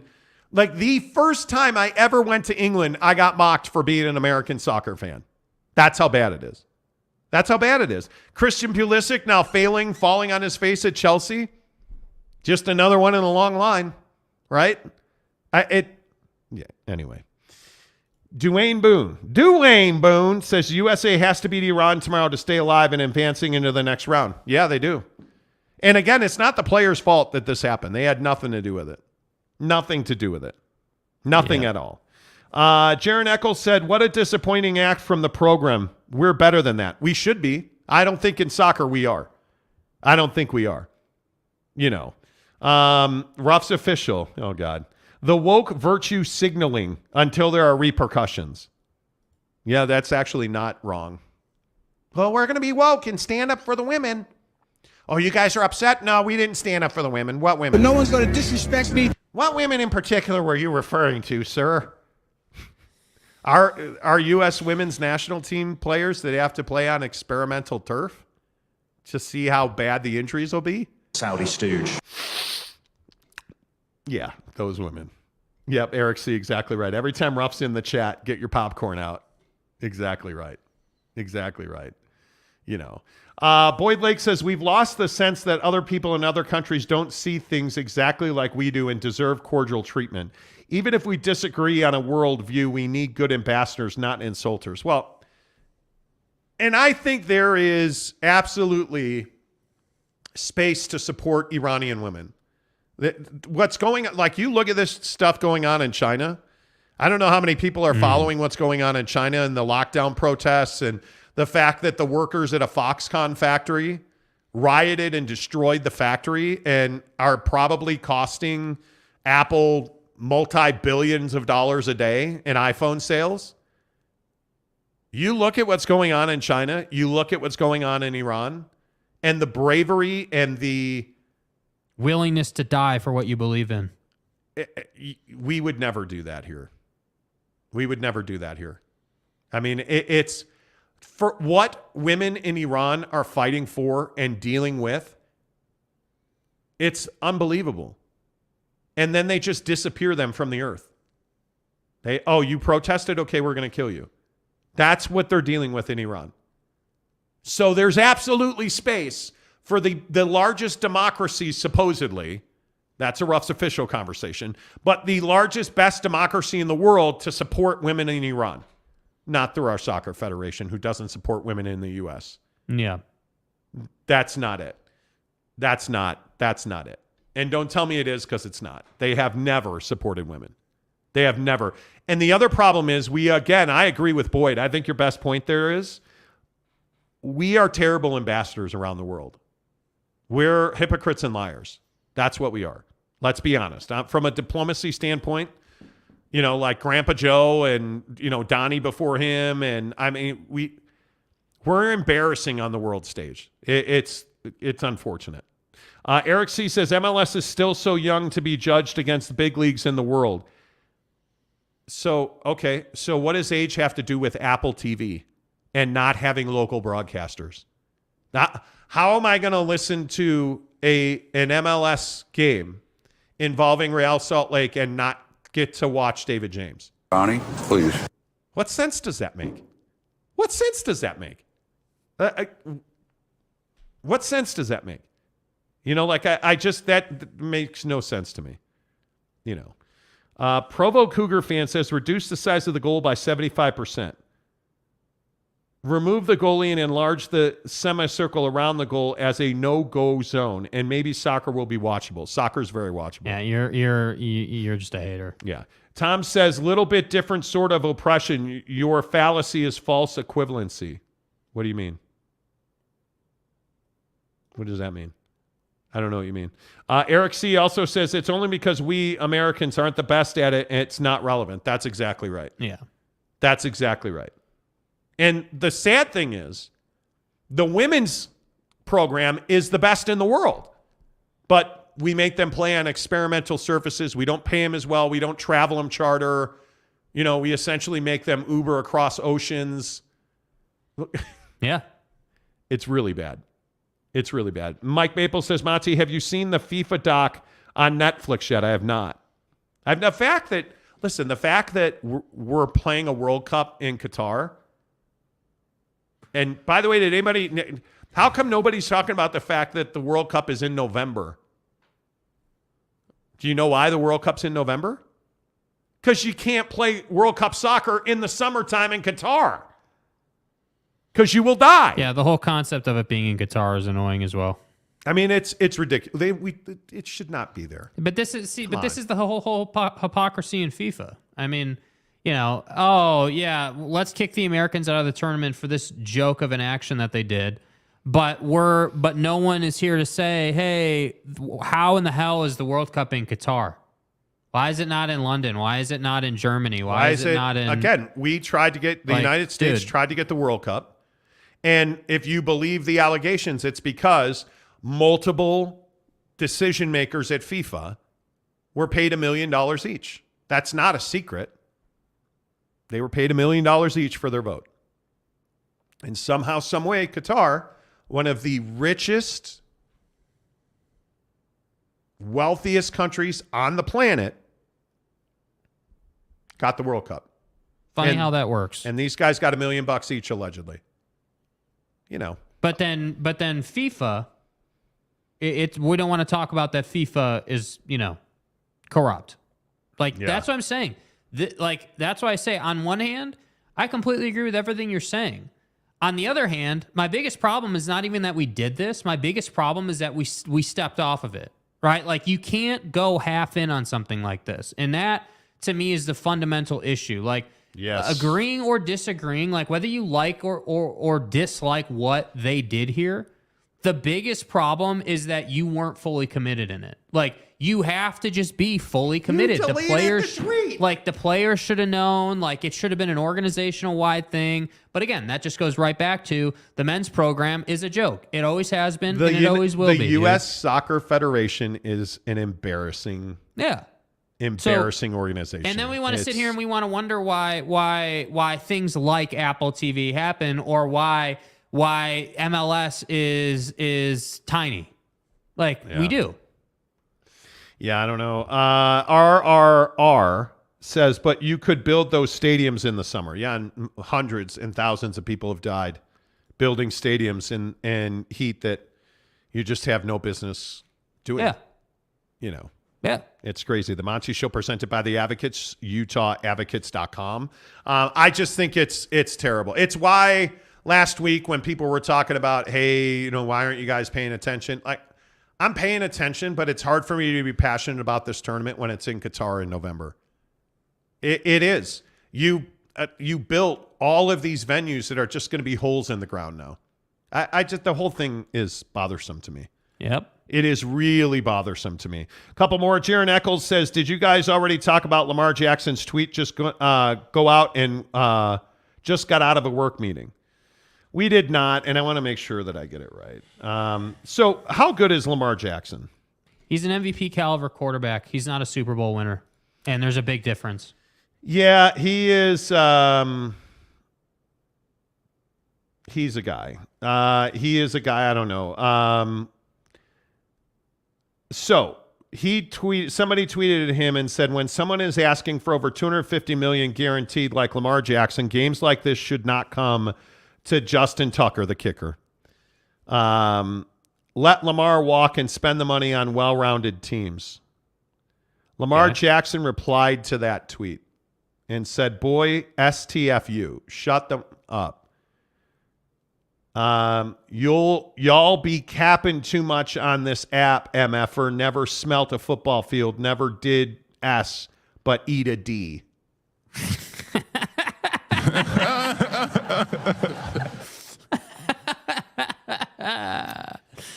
Well, there is that, dude. There is that. It's low cash. It's with all due respect to Lamar, I love watching the guy play football, but it's low cash. You got to be better than this. And this is why I say, when you think about Kyler Murray, and you compare Kyler and Lamar to the greats like Tom Brady or any like the Eli Mannings or like, you know, any of the prior generation guys, Twitter wasn't a thing for these guys, man. And like press conferences and media and Twitter, and like, you can't do what he did. You know, you just can't do it. No, you can't. By the way, newsflash, if Twitter didn't exist, what we just talked about with the soccer team wouldn't have happened. But I would agree with that. But what do I always say about quarterbacks? At some point, look at my guy Justin Herbert yesterday. Yep. That's my dude. Everybody here knows it. Sex machine, Justin Herbert. Yeah. Justin Herbert threw them to a win. Justin Herbert, not only did his coach believe in him so much throwing the football that he allowed him to throw the ball down the field multiple times and carry the team to what should have been a game-tying touchdown. Not only did he do that, but he said, no, we're not going to tie the game. I'm going to have you throw a 2-point conversion so we can win the game and stay in the playoff picture. Facts. Does anybody believe that Lamar Jackson can do anything of the sort that Justin Herbert did in that game for the LA, not San Diego, because our owners are dicks, Chargers? No. At some point, Justin Fields, at some point, Lamar Jackson, at some point, Jalen Hurts, you're going to have to stand in the pocket and make a really important throw accurately in time and space. And Lamar Jackson can't do it. And I get it. You're frustrated.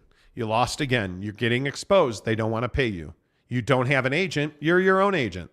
So telling people to eat a D on Twitter, you don't have with all due respect. You don't have somebody to say no. So let's get real clear about what Lamar Jackson is. He's a subpar thrower of the football. Right. He's an amazing runner. He's a terrible businessman, and he doesn't have anybody to tell him no.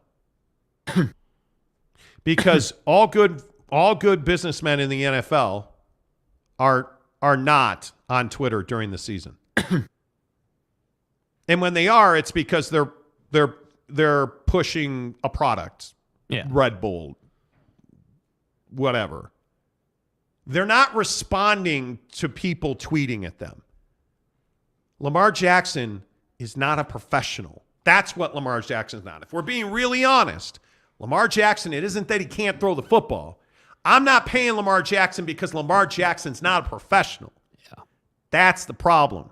And the simple fact is he's frustrated because he's not good enough to carry that team. He's frustrated because they're losing. He's frustrated because performances like yesterday and losses like yesterday. And when you look at where Baltimore is and you start to understand the playoff picture, Baltimore is going to have to be very, very, very good, in my opinion, to stay where they are. And the only reason that they could make the playoffs is they own the tiebreaker over Cincinnati. But you're a 4-loss team now in a conference where you're behind a team like the Miami Dolphins who didn't accidentally beat you. Yeah. You're behind a Tennessee Titan team who's better than you. And the real truth is all of those teams have better quarterbacks than you do. By the way, Trevor Lawrence threw his team to a victory yesterday. I don't know if anybody missed that, but, you know. You can't lose to Jacksonville and call yourself one of the best teams in football. And I'm not saying that 16 of 32, 254 and a touchdown is bad, and then 14 for 89 on the ground is bad. It's not. It's not good enough. It's not good enough. That's the biggest problem. When Trevor Lawrence goes 29 of 37, 321 and 3 scores, yeah, it's not good enough. You've got to outplay every week in this league. This is the Aaron Rodgers discussion. And I can only say this so many flipping times. Aaron Rodgers is overrated. It was awesome on Twitter last night watching the Aaron Rodgers as an Iron Man. Look at this guy. He's a warrior.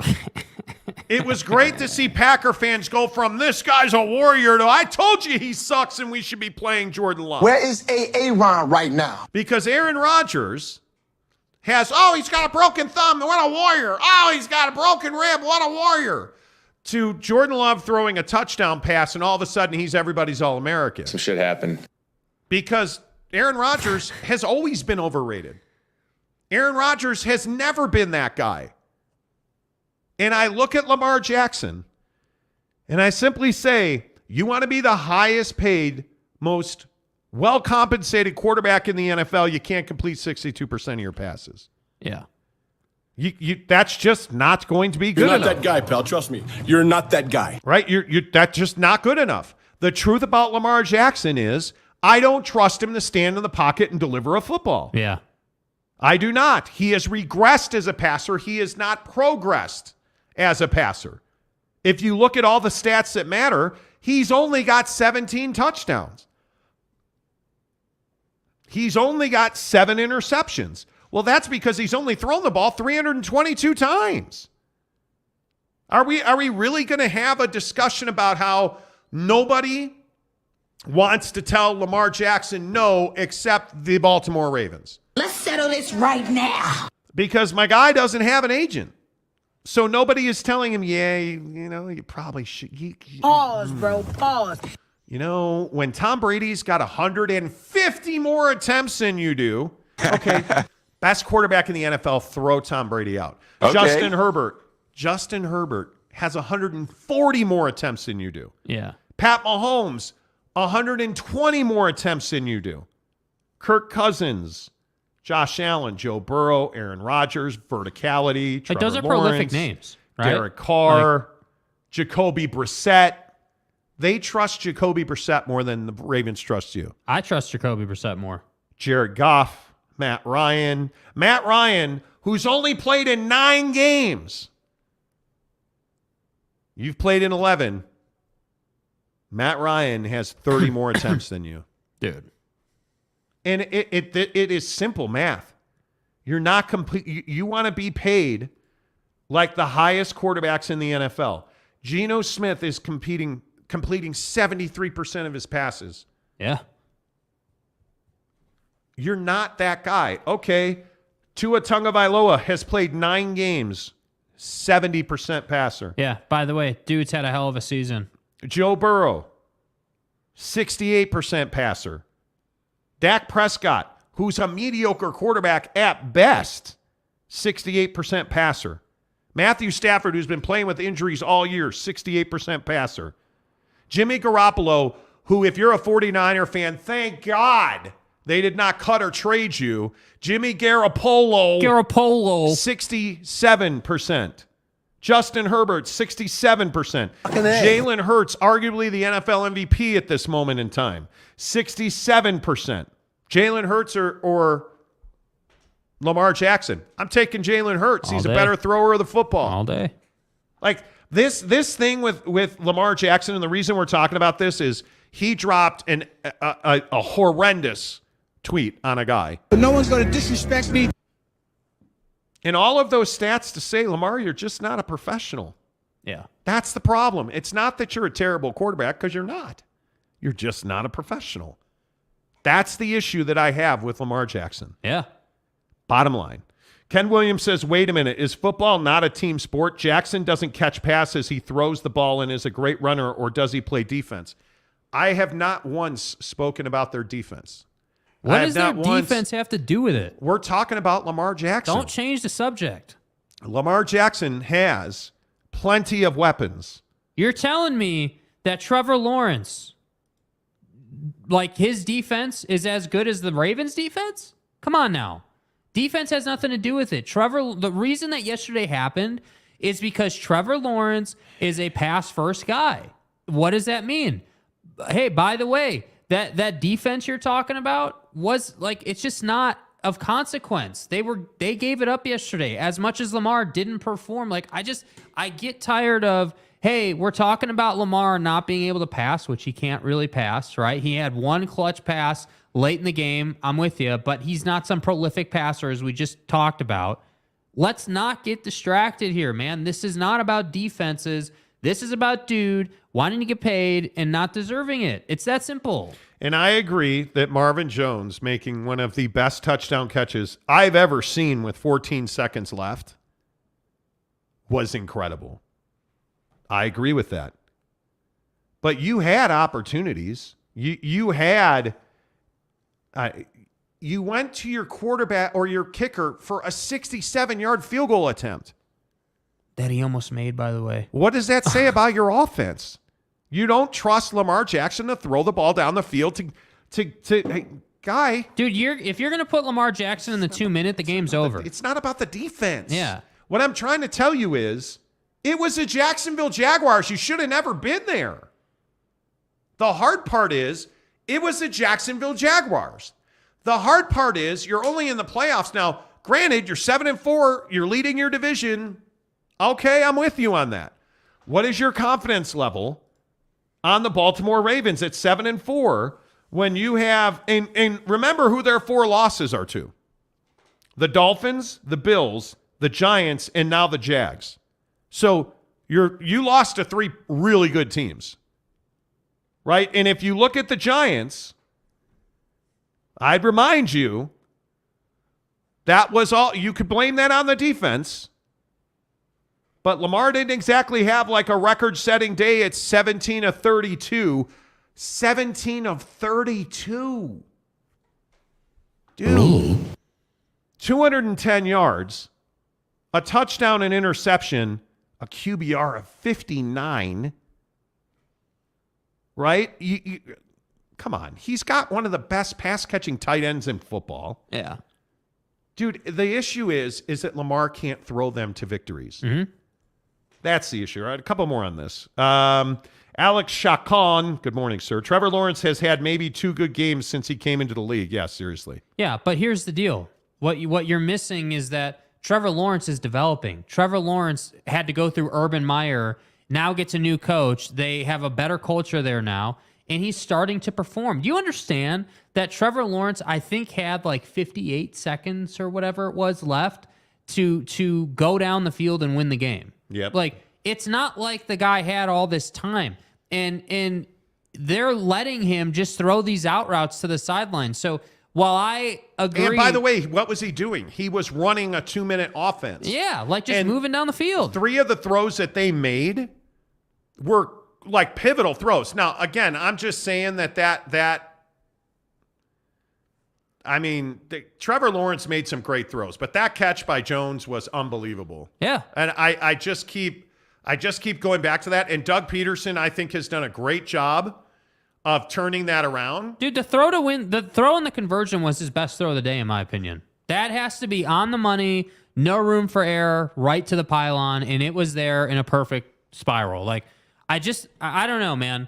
I don't know. Maybe we're haters. The Baltimore Ravens offense is dink and dunk. Yeah. That's what it is.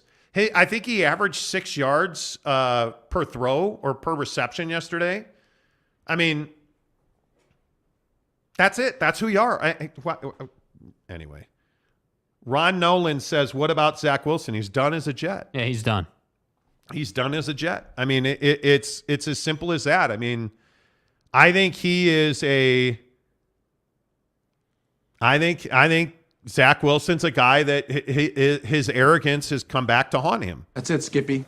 I mean, it's not like you're getting replaced. Trust me, I watched every minute of that Jet game yesterday. And Mike White actually balled out. He played really well. Played really, really well. And the problem, and this is what you can't get away from, even if you're a Zach Wilson supporter, they have weapons on the Jets. Yeah. You know, you look at Garrett Wilson, you look at Elijah Moore. You know, I mean, you ran for 5 yards a carry with Zonovan Knight. 5 yards a carry, dude. That's halfway to the sticks on first down. And what happened? Come on. Mike White went 22 of 28, 315, 3 touchdowns, no interceptions. QBR at 91.7. But we're supposed to pay Lamar Jackson $250 million. No, it's not happening. Well, and Zach Wilson's a great example of this. You're committed to that guy for, 2 more years? Y'all feel me? You're not going to pick up his 5th year. It's over for him. It's over for him. He will need Mike White to get injured, and he will somehow need to get back into Robert Saleh's good graces. You know, this is I also look at the thing in Arizona yesterday. You know, I see, and I know this was one of the most controversial calls in football yesterday. The Chargers marched down the field, and they score a touchdown to make it 24-23 on just a really good drive by Justin Herbert. Now, why did Brandon Staley go for 2? Because his job's on the line. And he knows that if they lose this game to the Cardinals, their season is over at 5-6. Their season's over. So he has a guy in Justin Herbert who on that last drive, I will just remind you again, was nails, throwing from the pocket, orchestrating a 2-minute offense. And the 2-point conversion throw was incredible. The Eckler touchdown throw was incredible. Yeah, and that's the thing with Herbert. He has just great touch. He has understanding. It was Austin Eckler, who's good, not great. The throw on the 2-point conversion was the stuff of legends because his coach believed in him. I love the 2-point call. I was screaming for him to go for 2 when I was watching it. But you look at Cliff Kingsbury and you look at Brandon Staley, those guys were absolutely coaching for their jobs yesterday, and it's unfortunate one of them had to lose. The Arizona Cardinals are going to wind up firing Cliff Kingsbury at 4-8, and you have to believe that you're gonna take a look at a guy like a Sean Payton. You're gonna look. If you're in Arizona, you're gonna hire a veteran head coach. Have to, because you've got too much money now tied up in Kyler Murray, and you have spent a ton of money on DeAndre Hopkins and Marquise Brown, and you got to find a way to win games. You should be so much better. But you should be way better. But Kyler Murray's not that guy. He's not a guy who can throw you to a championship, in my opinion. Oddly enough, you want to know what's something eerily similar between Lamar Jackson and verticality? Kyler Murray. They both averaged yesterday 6.6 yards per completion. Verticality, 18 of 29, 191 yards, 2 scores and a pick. 18 of 29, 17 of 35. Like, and this is why I pointed to this game. 35 of 47 for Justin Herbert. 274, 3 scores, no picks. He led them. 4 of 38 on the ground. Huge run on that final drive. Huge run. They were so worried about him throwing the football down the field, they dropped in the zone, and he took off and ran for, I think it was 23 yards down the right sideline. That's who Lamar Jackson needs to be, but he's not capable. So they should let him walk. Yeah. Or trade him. I'd tag him and trade him. That's what I would do. I would tag him and trade him. Yeah. Without question. All right. Alex Chacon says Herbert and his myriad of all-pro receivers. All-pro receivers? Bro. Guy, are you serious? His myriad of all-pro receivers. DeAndre Carter is not an all-pro receiver, leading receiver yesterday. Austin Eckler, number 2, is an undersized running back, 11 catches, 60 yards. Joshua Palmer? Who? Somebody pull out his resume. Joshua Palmer, 5 for 56. Keenan Allen, 4th receiver on the team, 5 for 49. Gerald Everett, 4 for 18. Joshua Kelly, 2 for 16. Isaiah Spiller, 1 for 2.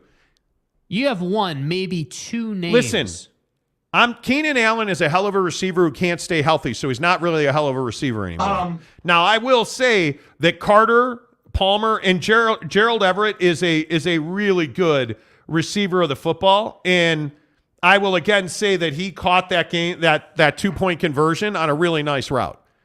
But you have to be sarcastic. You've got to be sarcastic. The team that's got all the wide receivers is Arizona. Hopkins, Marquise Brown, Robbie Anderson. Come on, A.J. Green. That's a team that's got a ton of weapons and doesn't do anything with them. You know what I'm saying? Like, come on. Yeah. Ron Nolan says, Monty and Jake, great show, great voices, knowledgeable content. Your pot is always stirring, entertaining, somewhat funny. You guys don't eat D. I'm surprised you don't have more following. Well, we've got 8,000 subs. I mean, is that not good anymore? I mean, hell no. I mean, I know that, we're not, we're just the YouTube hacks. So, Yeah. we don't, 8,074. By the way, if we get to 9,000 by the time the Cavs come, that's a lie. If we get to 9,000 by the first of the year, you will have an opportunity to win the chance to go to a Jazz game with Jake and I. See, I'm going to the game alone tonight against the Bulls. I offered to go. I asked, what happened the other day when I said you want to go? I was tired that day and said I didn't want to go, but now I'm not tired and I do want to go. Oh, okay. Yeah, right. Yeah. Suck it. Anyway, the point is, I just put the Lamar tweet on you. Anyway, the point is, if we get to 9,000 subscribers by the 1st of January, we will take 2 listeners to the Jazz Cavs game with us.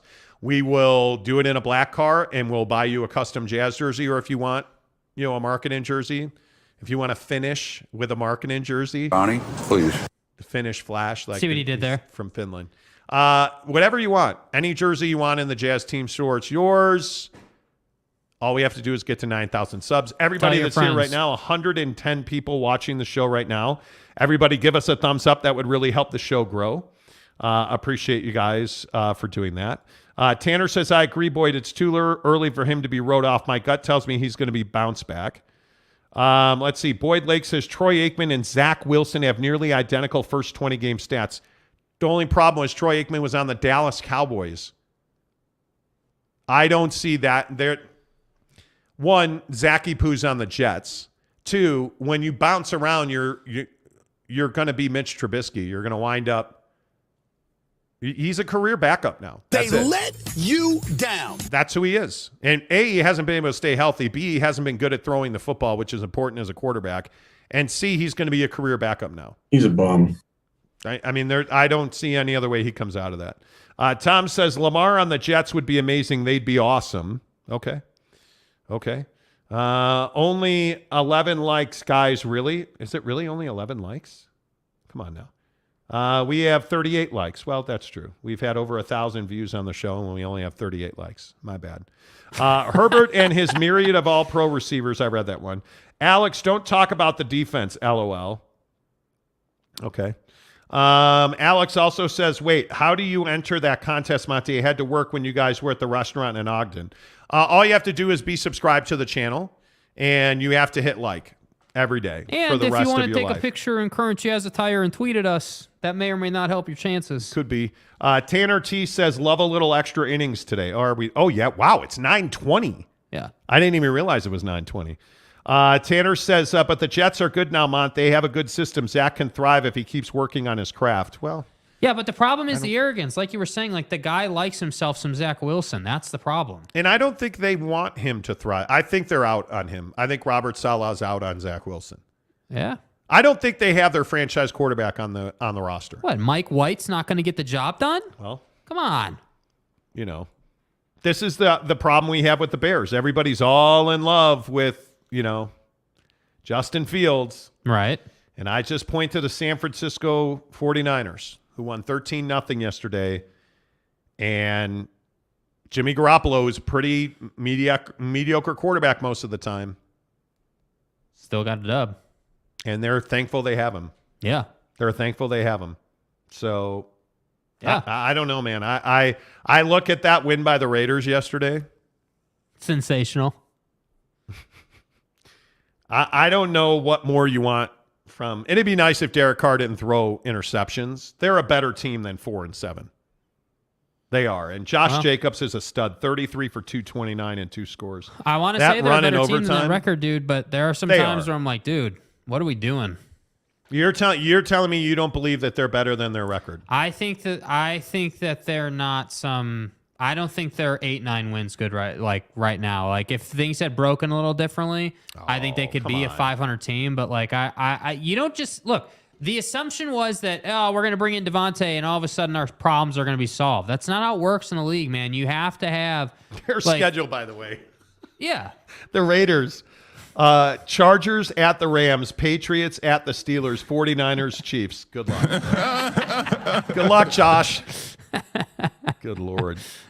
Derek Carr's going to, all I'm saying is Derek Carr's going to wind up somewhere. Yeah. I think they're going to, yeah. Yeah, I think they're going to, yeah. He'll get his chance. We shall see. All I'm saying is that I just don't see Zach having a career. I don't. I really don't. Tanner says, let's be honest, Zach is playing poorly because of all of the moms.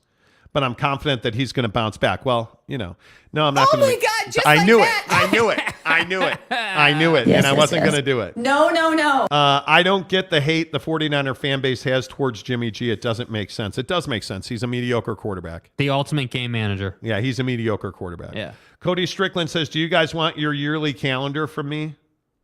Well, your yearly calendar. Did you forget what he did last year? No. Yeah. So Cody Strickland, we did a contest. Oh, that's right. And Cody Strickland posed in the nude. Not quite in the nude, but posed in front of a Christmas tree to win an Xbox, I believe it was. So he's asking if we'd like his yearly beach bikini, calendar. Yeah, what I'd like is for you to hit the like button right now. That's what I'd like. Now I'm fixated on it.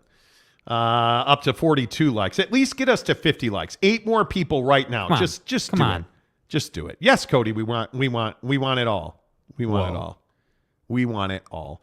What NFL team would take Zach Wilson as their starting quarterback? The Bears? No, the Bears have their starting quarterback now for generations. The Dolphins, no. Bills, no. Jets, no. Patriots, no. Ravens, Bengals, Browns, Steelers, no. Maybe the Steelers. Doubt it. Titans, Colts, Jags. Nope. Colts, maybe.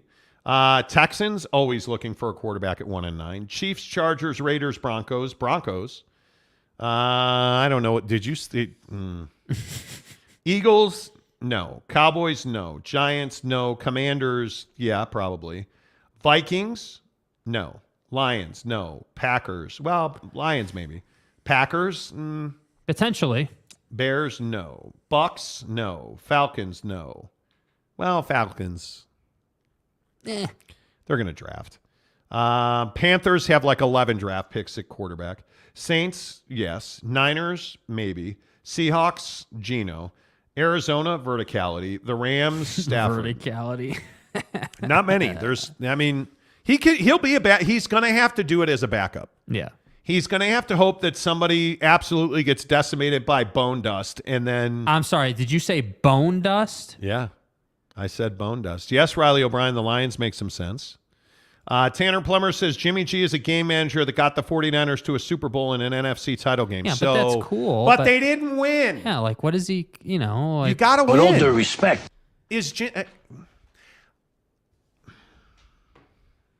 People. Why is this such a topic in my life right now? You cannot be happy with where you've been when you have never been to where you want to go. The 49ers want to win Super Bowls. You probably aren't doing that with Jimmy G. That's just the facts of the case. In a down year in the NFC, they're 7-4, and they're only a game up on Geno and the Hawks. Arizona's 4-8. The Rams are 3-8. But you're only. Are you better than Tampa? You're probably not. Are you better than Minnesota? You're probably not. At 9-2, Minnesota's probably second only to Philadelphia right now at 10-1. But who are you better than if you're the 49ers? Are you better than the Dallas Cowboys? I don't know. Your defense is better than the Cowboys' defense, but the Cowboys' defense is pretty good. Yeah. If you're the Dallas Cowboys, I think you feel pretty good about where you're at. You've won 2 in a row here. You beat the Vikings 40-3. Yeah, stomp them. And then you beat the Giants. The problem is, for the 49ers, is they won a Super Bowl with Jimmy G as their quarterback, but he wasn't the reason they won the Super Bowl. No. And the problem is that he's not a long-term solution. So if you're going to sit here and you're going to talk about, well, Jimmy G took them to the Super Bowl. He didn't take them anywhere. Jimmy G, I will give Jimmy G his credit that I think is due. The guy is the ultimate game manager, and I don't mean that in a disrespectful way. He is not some big-time hotshot quarterback, but what he is consistent. They right? didn't win a Super Bowl, by the way, with Jimmy Garoppolo. Did they win? He didn't win it. No. 2017. Did they really? Yeah, against the Chiefs. Okay. No, I don't think so. I could be wrong. Yeah. I could be wrong. Yeah, I'm like, I couldn't. And hey, maybe you're right. And I'm looking it up. The point is 31 to 20. They went to a Super Bowl. No. Just Google search. Does Jimmy Garoppolo have the answer is no. Jimmy, they got beat by the Chiefs. I'm pretty sure he's got one with the Niners. No. I know he's got one with the Pats as a backup. Right. But not as a I could be totally wrong about this. He was on the 34-28 team. Yeah. And then his other one was over the Seahawks, 28-24. He does not have a Super Bowl with the 49ers. You're high as a kite. Look, I understand that the Timberwolves play in the East. Okay. We get it. Here we go. He does not. He is not. Thank you, Riley O'Brien. The Chiefs won. Tom says the 49ers seem good with a game manager at QB. I'd run with Jimmy G until they find a QB that can beat him out in practice. That's exactly right. And thank God they didn't trade him because, but again, this goes back to Trevor Lance. Trey Lance. Trey Lance was never going to be a good quarterback. Not right out of the box. And yet you were willing to cast off Jimmy G. They're only good now because of Jimmy G, but they're not good enough. That's just what I think. Tanner says that's a fair point, but do you think San Francisco can win a Super Bowl with Trey Lance? No, they don't. No, they can't. Look, you're in the worst spot you can be in sports in the sense that you're good enough to get to the Super Bowl, but you're not good enough to win it because to win the Super Bowl, the X factor is your quarterback. Can your quarterback bring you back from 28-3? Can your quarterback do incredible things that no one else can do? And the answer is no. And I'm sorry, but Jimmy G is not that guy. He's just not. But at the same time, if you want to be really brutally honest about it, the 49ers would be stupid to let him go because every single year they get to the NFC Championship game and lose, they've made a bunch of money for the organization, and the organization's in a really good spot, and you're putting butts in seats. That's what no one wants to say. I would agree with that. I guess, yeah. Ken Williams says Minnesota has the worst D in the league. No, they do not. Minnesota does not have the worst defense in the league. And the number, they're not Arizona. They're better than Arizona, they're certainly better than my Chicago Bears. What are we even talking about? Yeah. So you have no frame of reference here, Donnie. They're better than the Packers. They're certainly better than I don't know. I'd probably take them over the Chargers defense, which was, trust me, they're better than the Browns. By the way, anybody see Deshaun Watson plays next week for the Browns? It is. He's just a hack. Ron Nolan says, no diss, just found you guys on YouTube. 10,000 subs would be awesome, but Trent and Allie have 246,000 subs. Who's Trent and Allie? I don't even know what you're talking about. Yeah, what are you talking about, bro?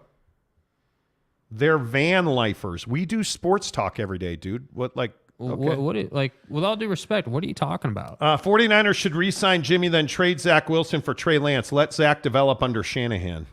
Well, but Shanahan's the same guy who signed off on Trey Lance, who just wasn't ready. I mean, I think what we're learning about Jordan Love is the same thing that we're learning about Trey Lance. You need time. Yes. You need time. You can't draft a guy who went to your mom's community college and theology and then think he's going to step in and be a great NFL quarterback. The same logic with the Jazz, dude. They need time. Yeah. By the way, check out our friends at TryDayTrading.com. Speaking of the Utah Jazz, all our NBA and basketball talk on this show presented by Tri-Day Trading. Stop complaining about your job. Start living your life. You're looking for a side hustle. Stop doing Amazon crates, Amazon FBA. Stop doing, Grubhub driving or Uber. Get to TryDayTrading.com. Did you know that day trading is a prolific income? And every day at Tri-Day Trading, there are people making $1,000 who went through their program. So if I said to you, hey, this week you could make $5,000 in the next 5 days, are you going to make more or less than that between all of your income? You're going to make $5,000 this week. If you're not, you need to go to TryDayTrading.com/Monty and watch the free webinar. That's all we're asking you to do. Watch the free webinar. Tell them you heard about it on the Monty Show. And make a decision, because I think what you're going to see is that Tri-Day Trading is absolutely your ticket out of the daily grind. Stop waiting on those paychecks, man. What do I always tell you? A paycheck is a drug they give you to make you forget your dreams. You don't have to do that anymore. Go to trydaytrading.com/Monty. Before we get out of here, let's talk Bulls and Jazz tonight. Yeah. I will be at the game alone by myself. Fucking A. That's what I'm saying. Bulls are a 2-point favorite. Yeah. The number's 234 against the Bulls tonight, 7 o'clock at the Viv. What do you think? I don't know who's going to stop DeMar in this game. It's my problem with this game for the Jazz. I don't know. Like, you're probably going to try your luck with Vanderbilt, I would guess, right? Like, that makes sense to me. DeMar's a mid-range player. Vando is that guy. Okay, great. Jordan Clarkson. Yeah, but Jordan Clarkson's not good enough defensively, in my opinion. They're going to try a myriad of guys, let's be honest. But, to me, that's the beginning and the end when you play the Chicago Bulls. If you allow DeMar to get going early in the first quarter, like if he's got, let's say that he's got 12 by the time the first quarter's over, you're in trouble in this game, right? If you can keep him 5 or 6 in the first quarter, you're fine. So, like, to me, what do I expect out of this game? I expect the Jazz to be rested and to run a lot and try to get a lot of easy baskets. And I would really, and again, this team has to do the little things better. I understand they're a young team, but they got to do these little things better. The pick and roll defense, just across the board, has to be better. And I'm talking straight to Vando, Beasley, in some instances, Sexton, most atrociously THT off the weak side wing. Like, they have to get better at these little things. And if they do that, they will win more of these games. But I'm telling you, stay positive on this team. You're losing to arguably the best team in the Western Conference, the Suns, by 1 point. Like, you're a perfectly fine team right now. It's just the little stuff. That's it. Yeah, I love the Bulls in this game, and I never say that. We'll see if Zach LaVine decides he wants to play basketball today, and I'm not promising you he does. He must be burned out. I'm even burned out on Zach.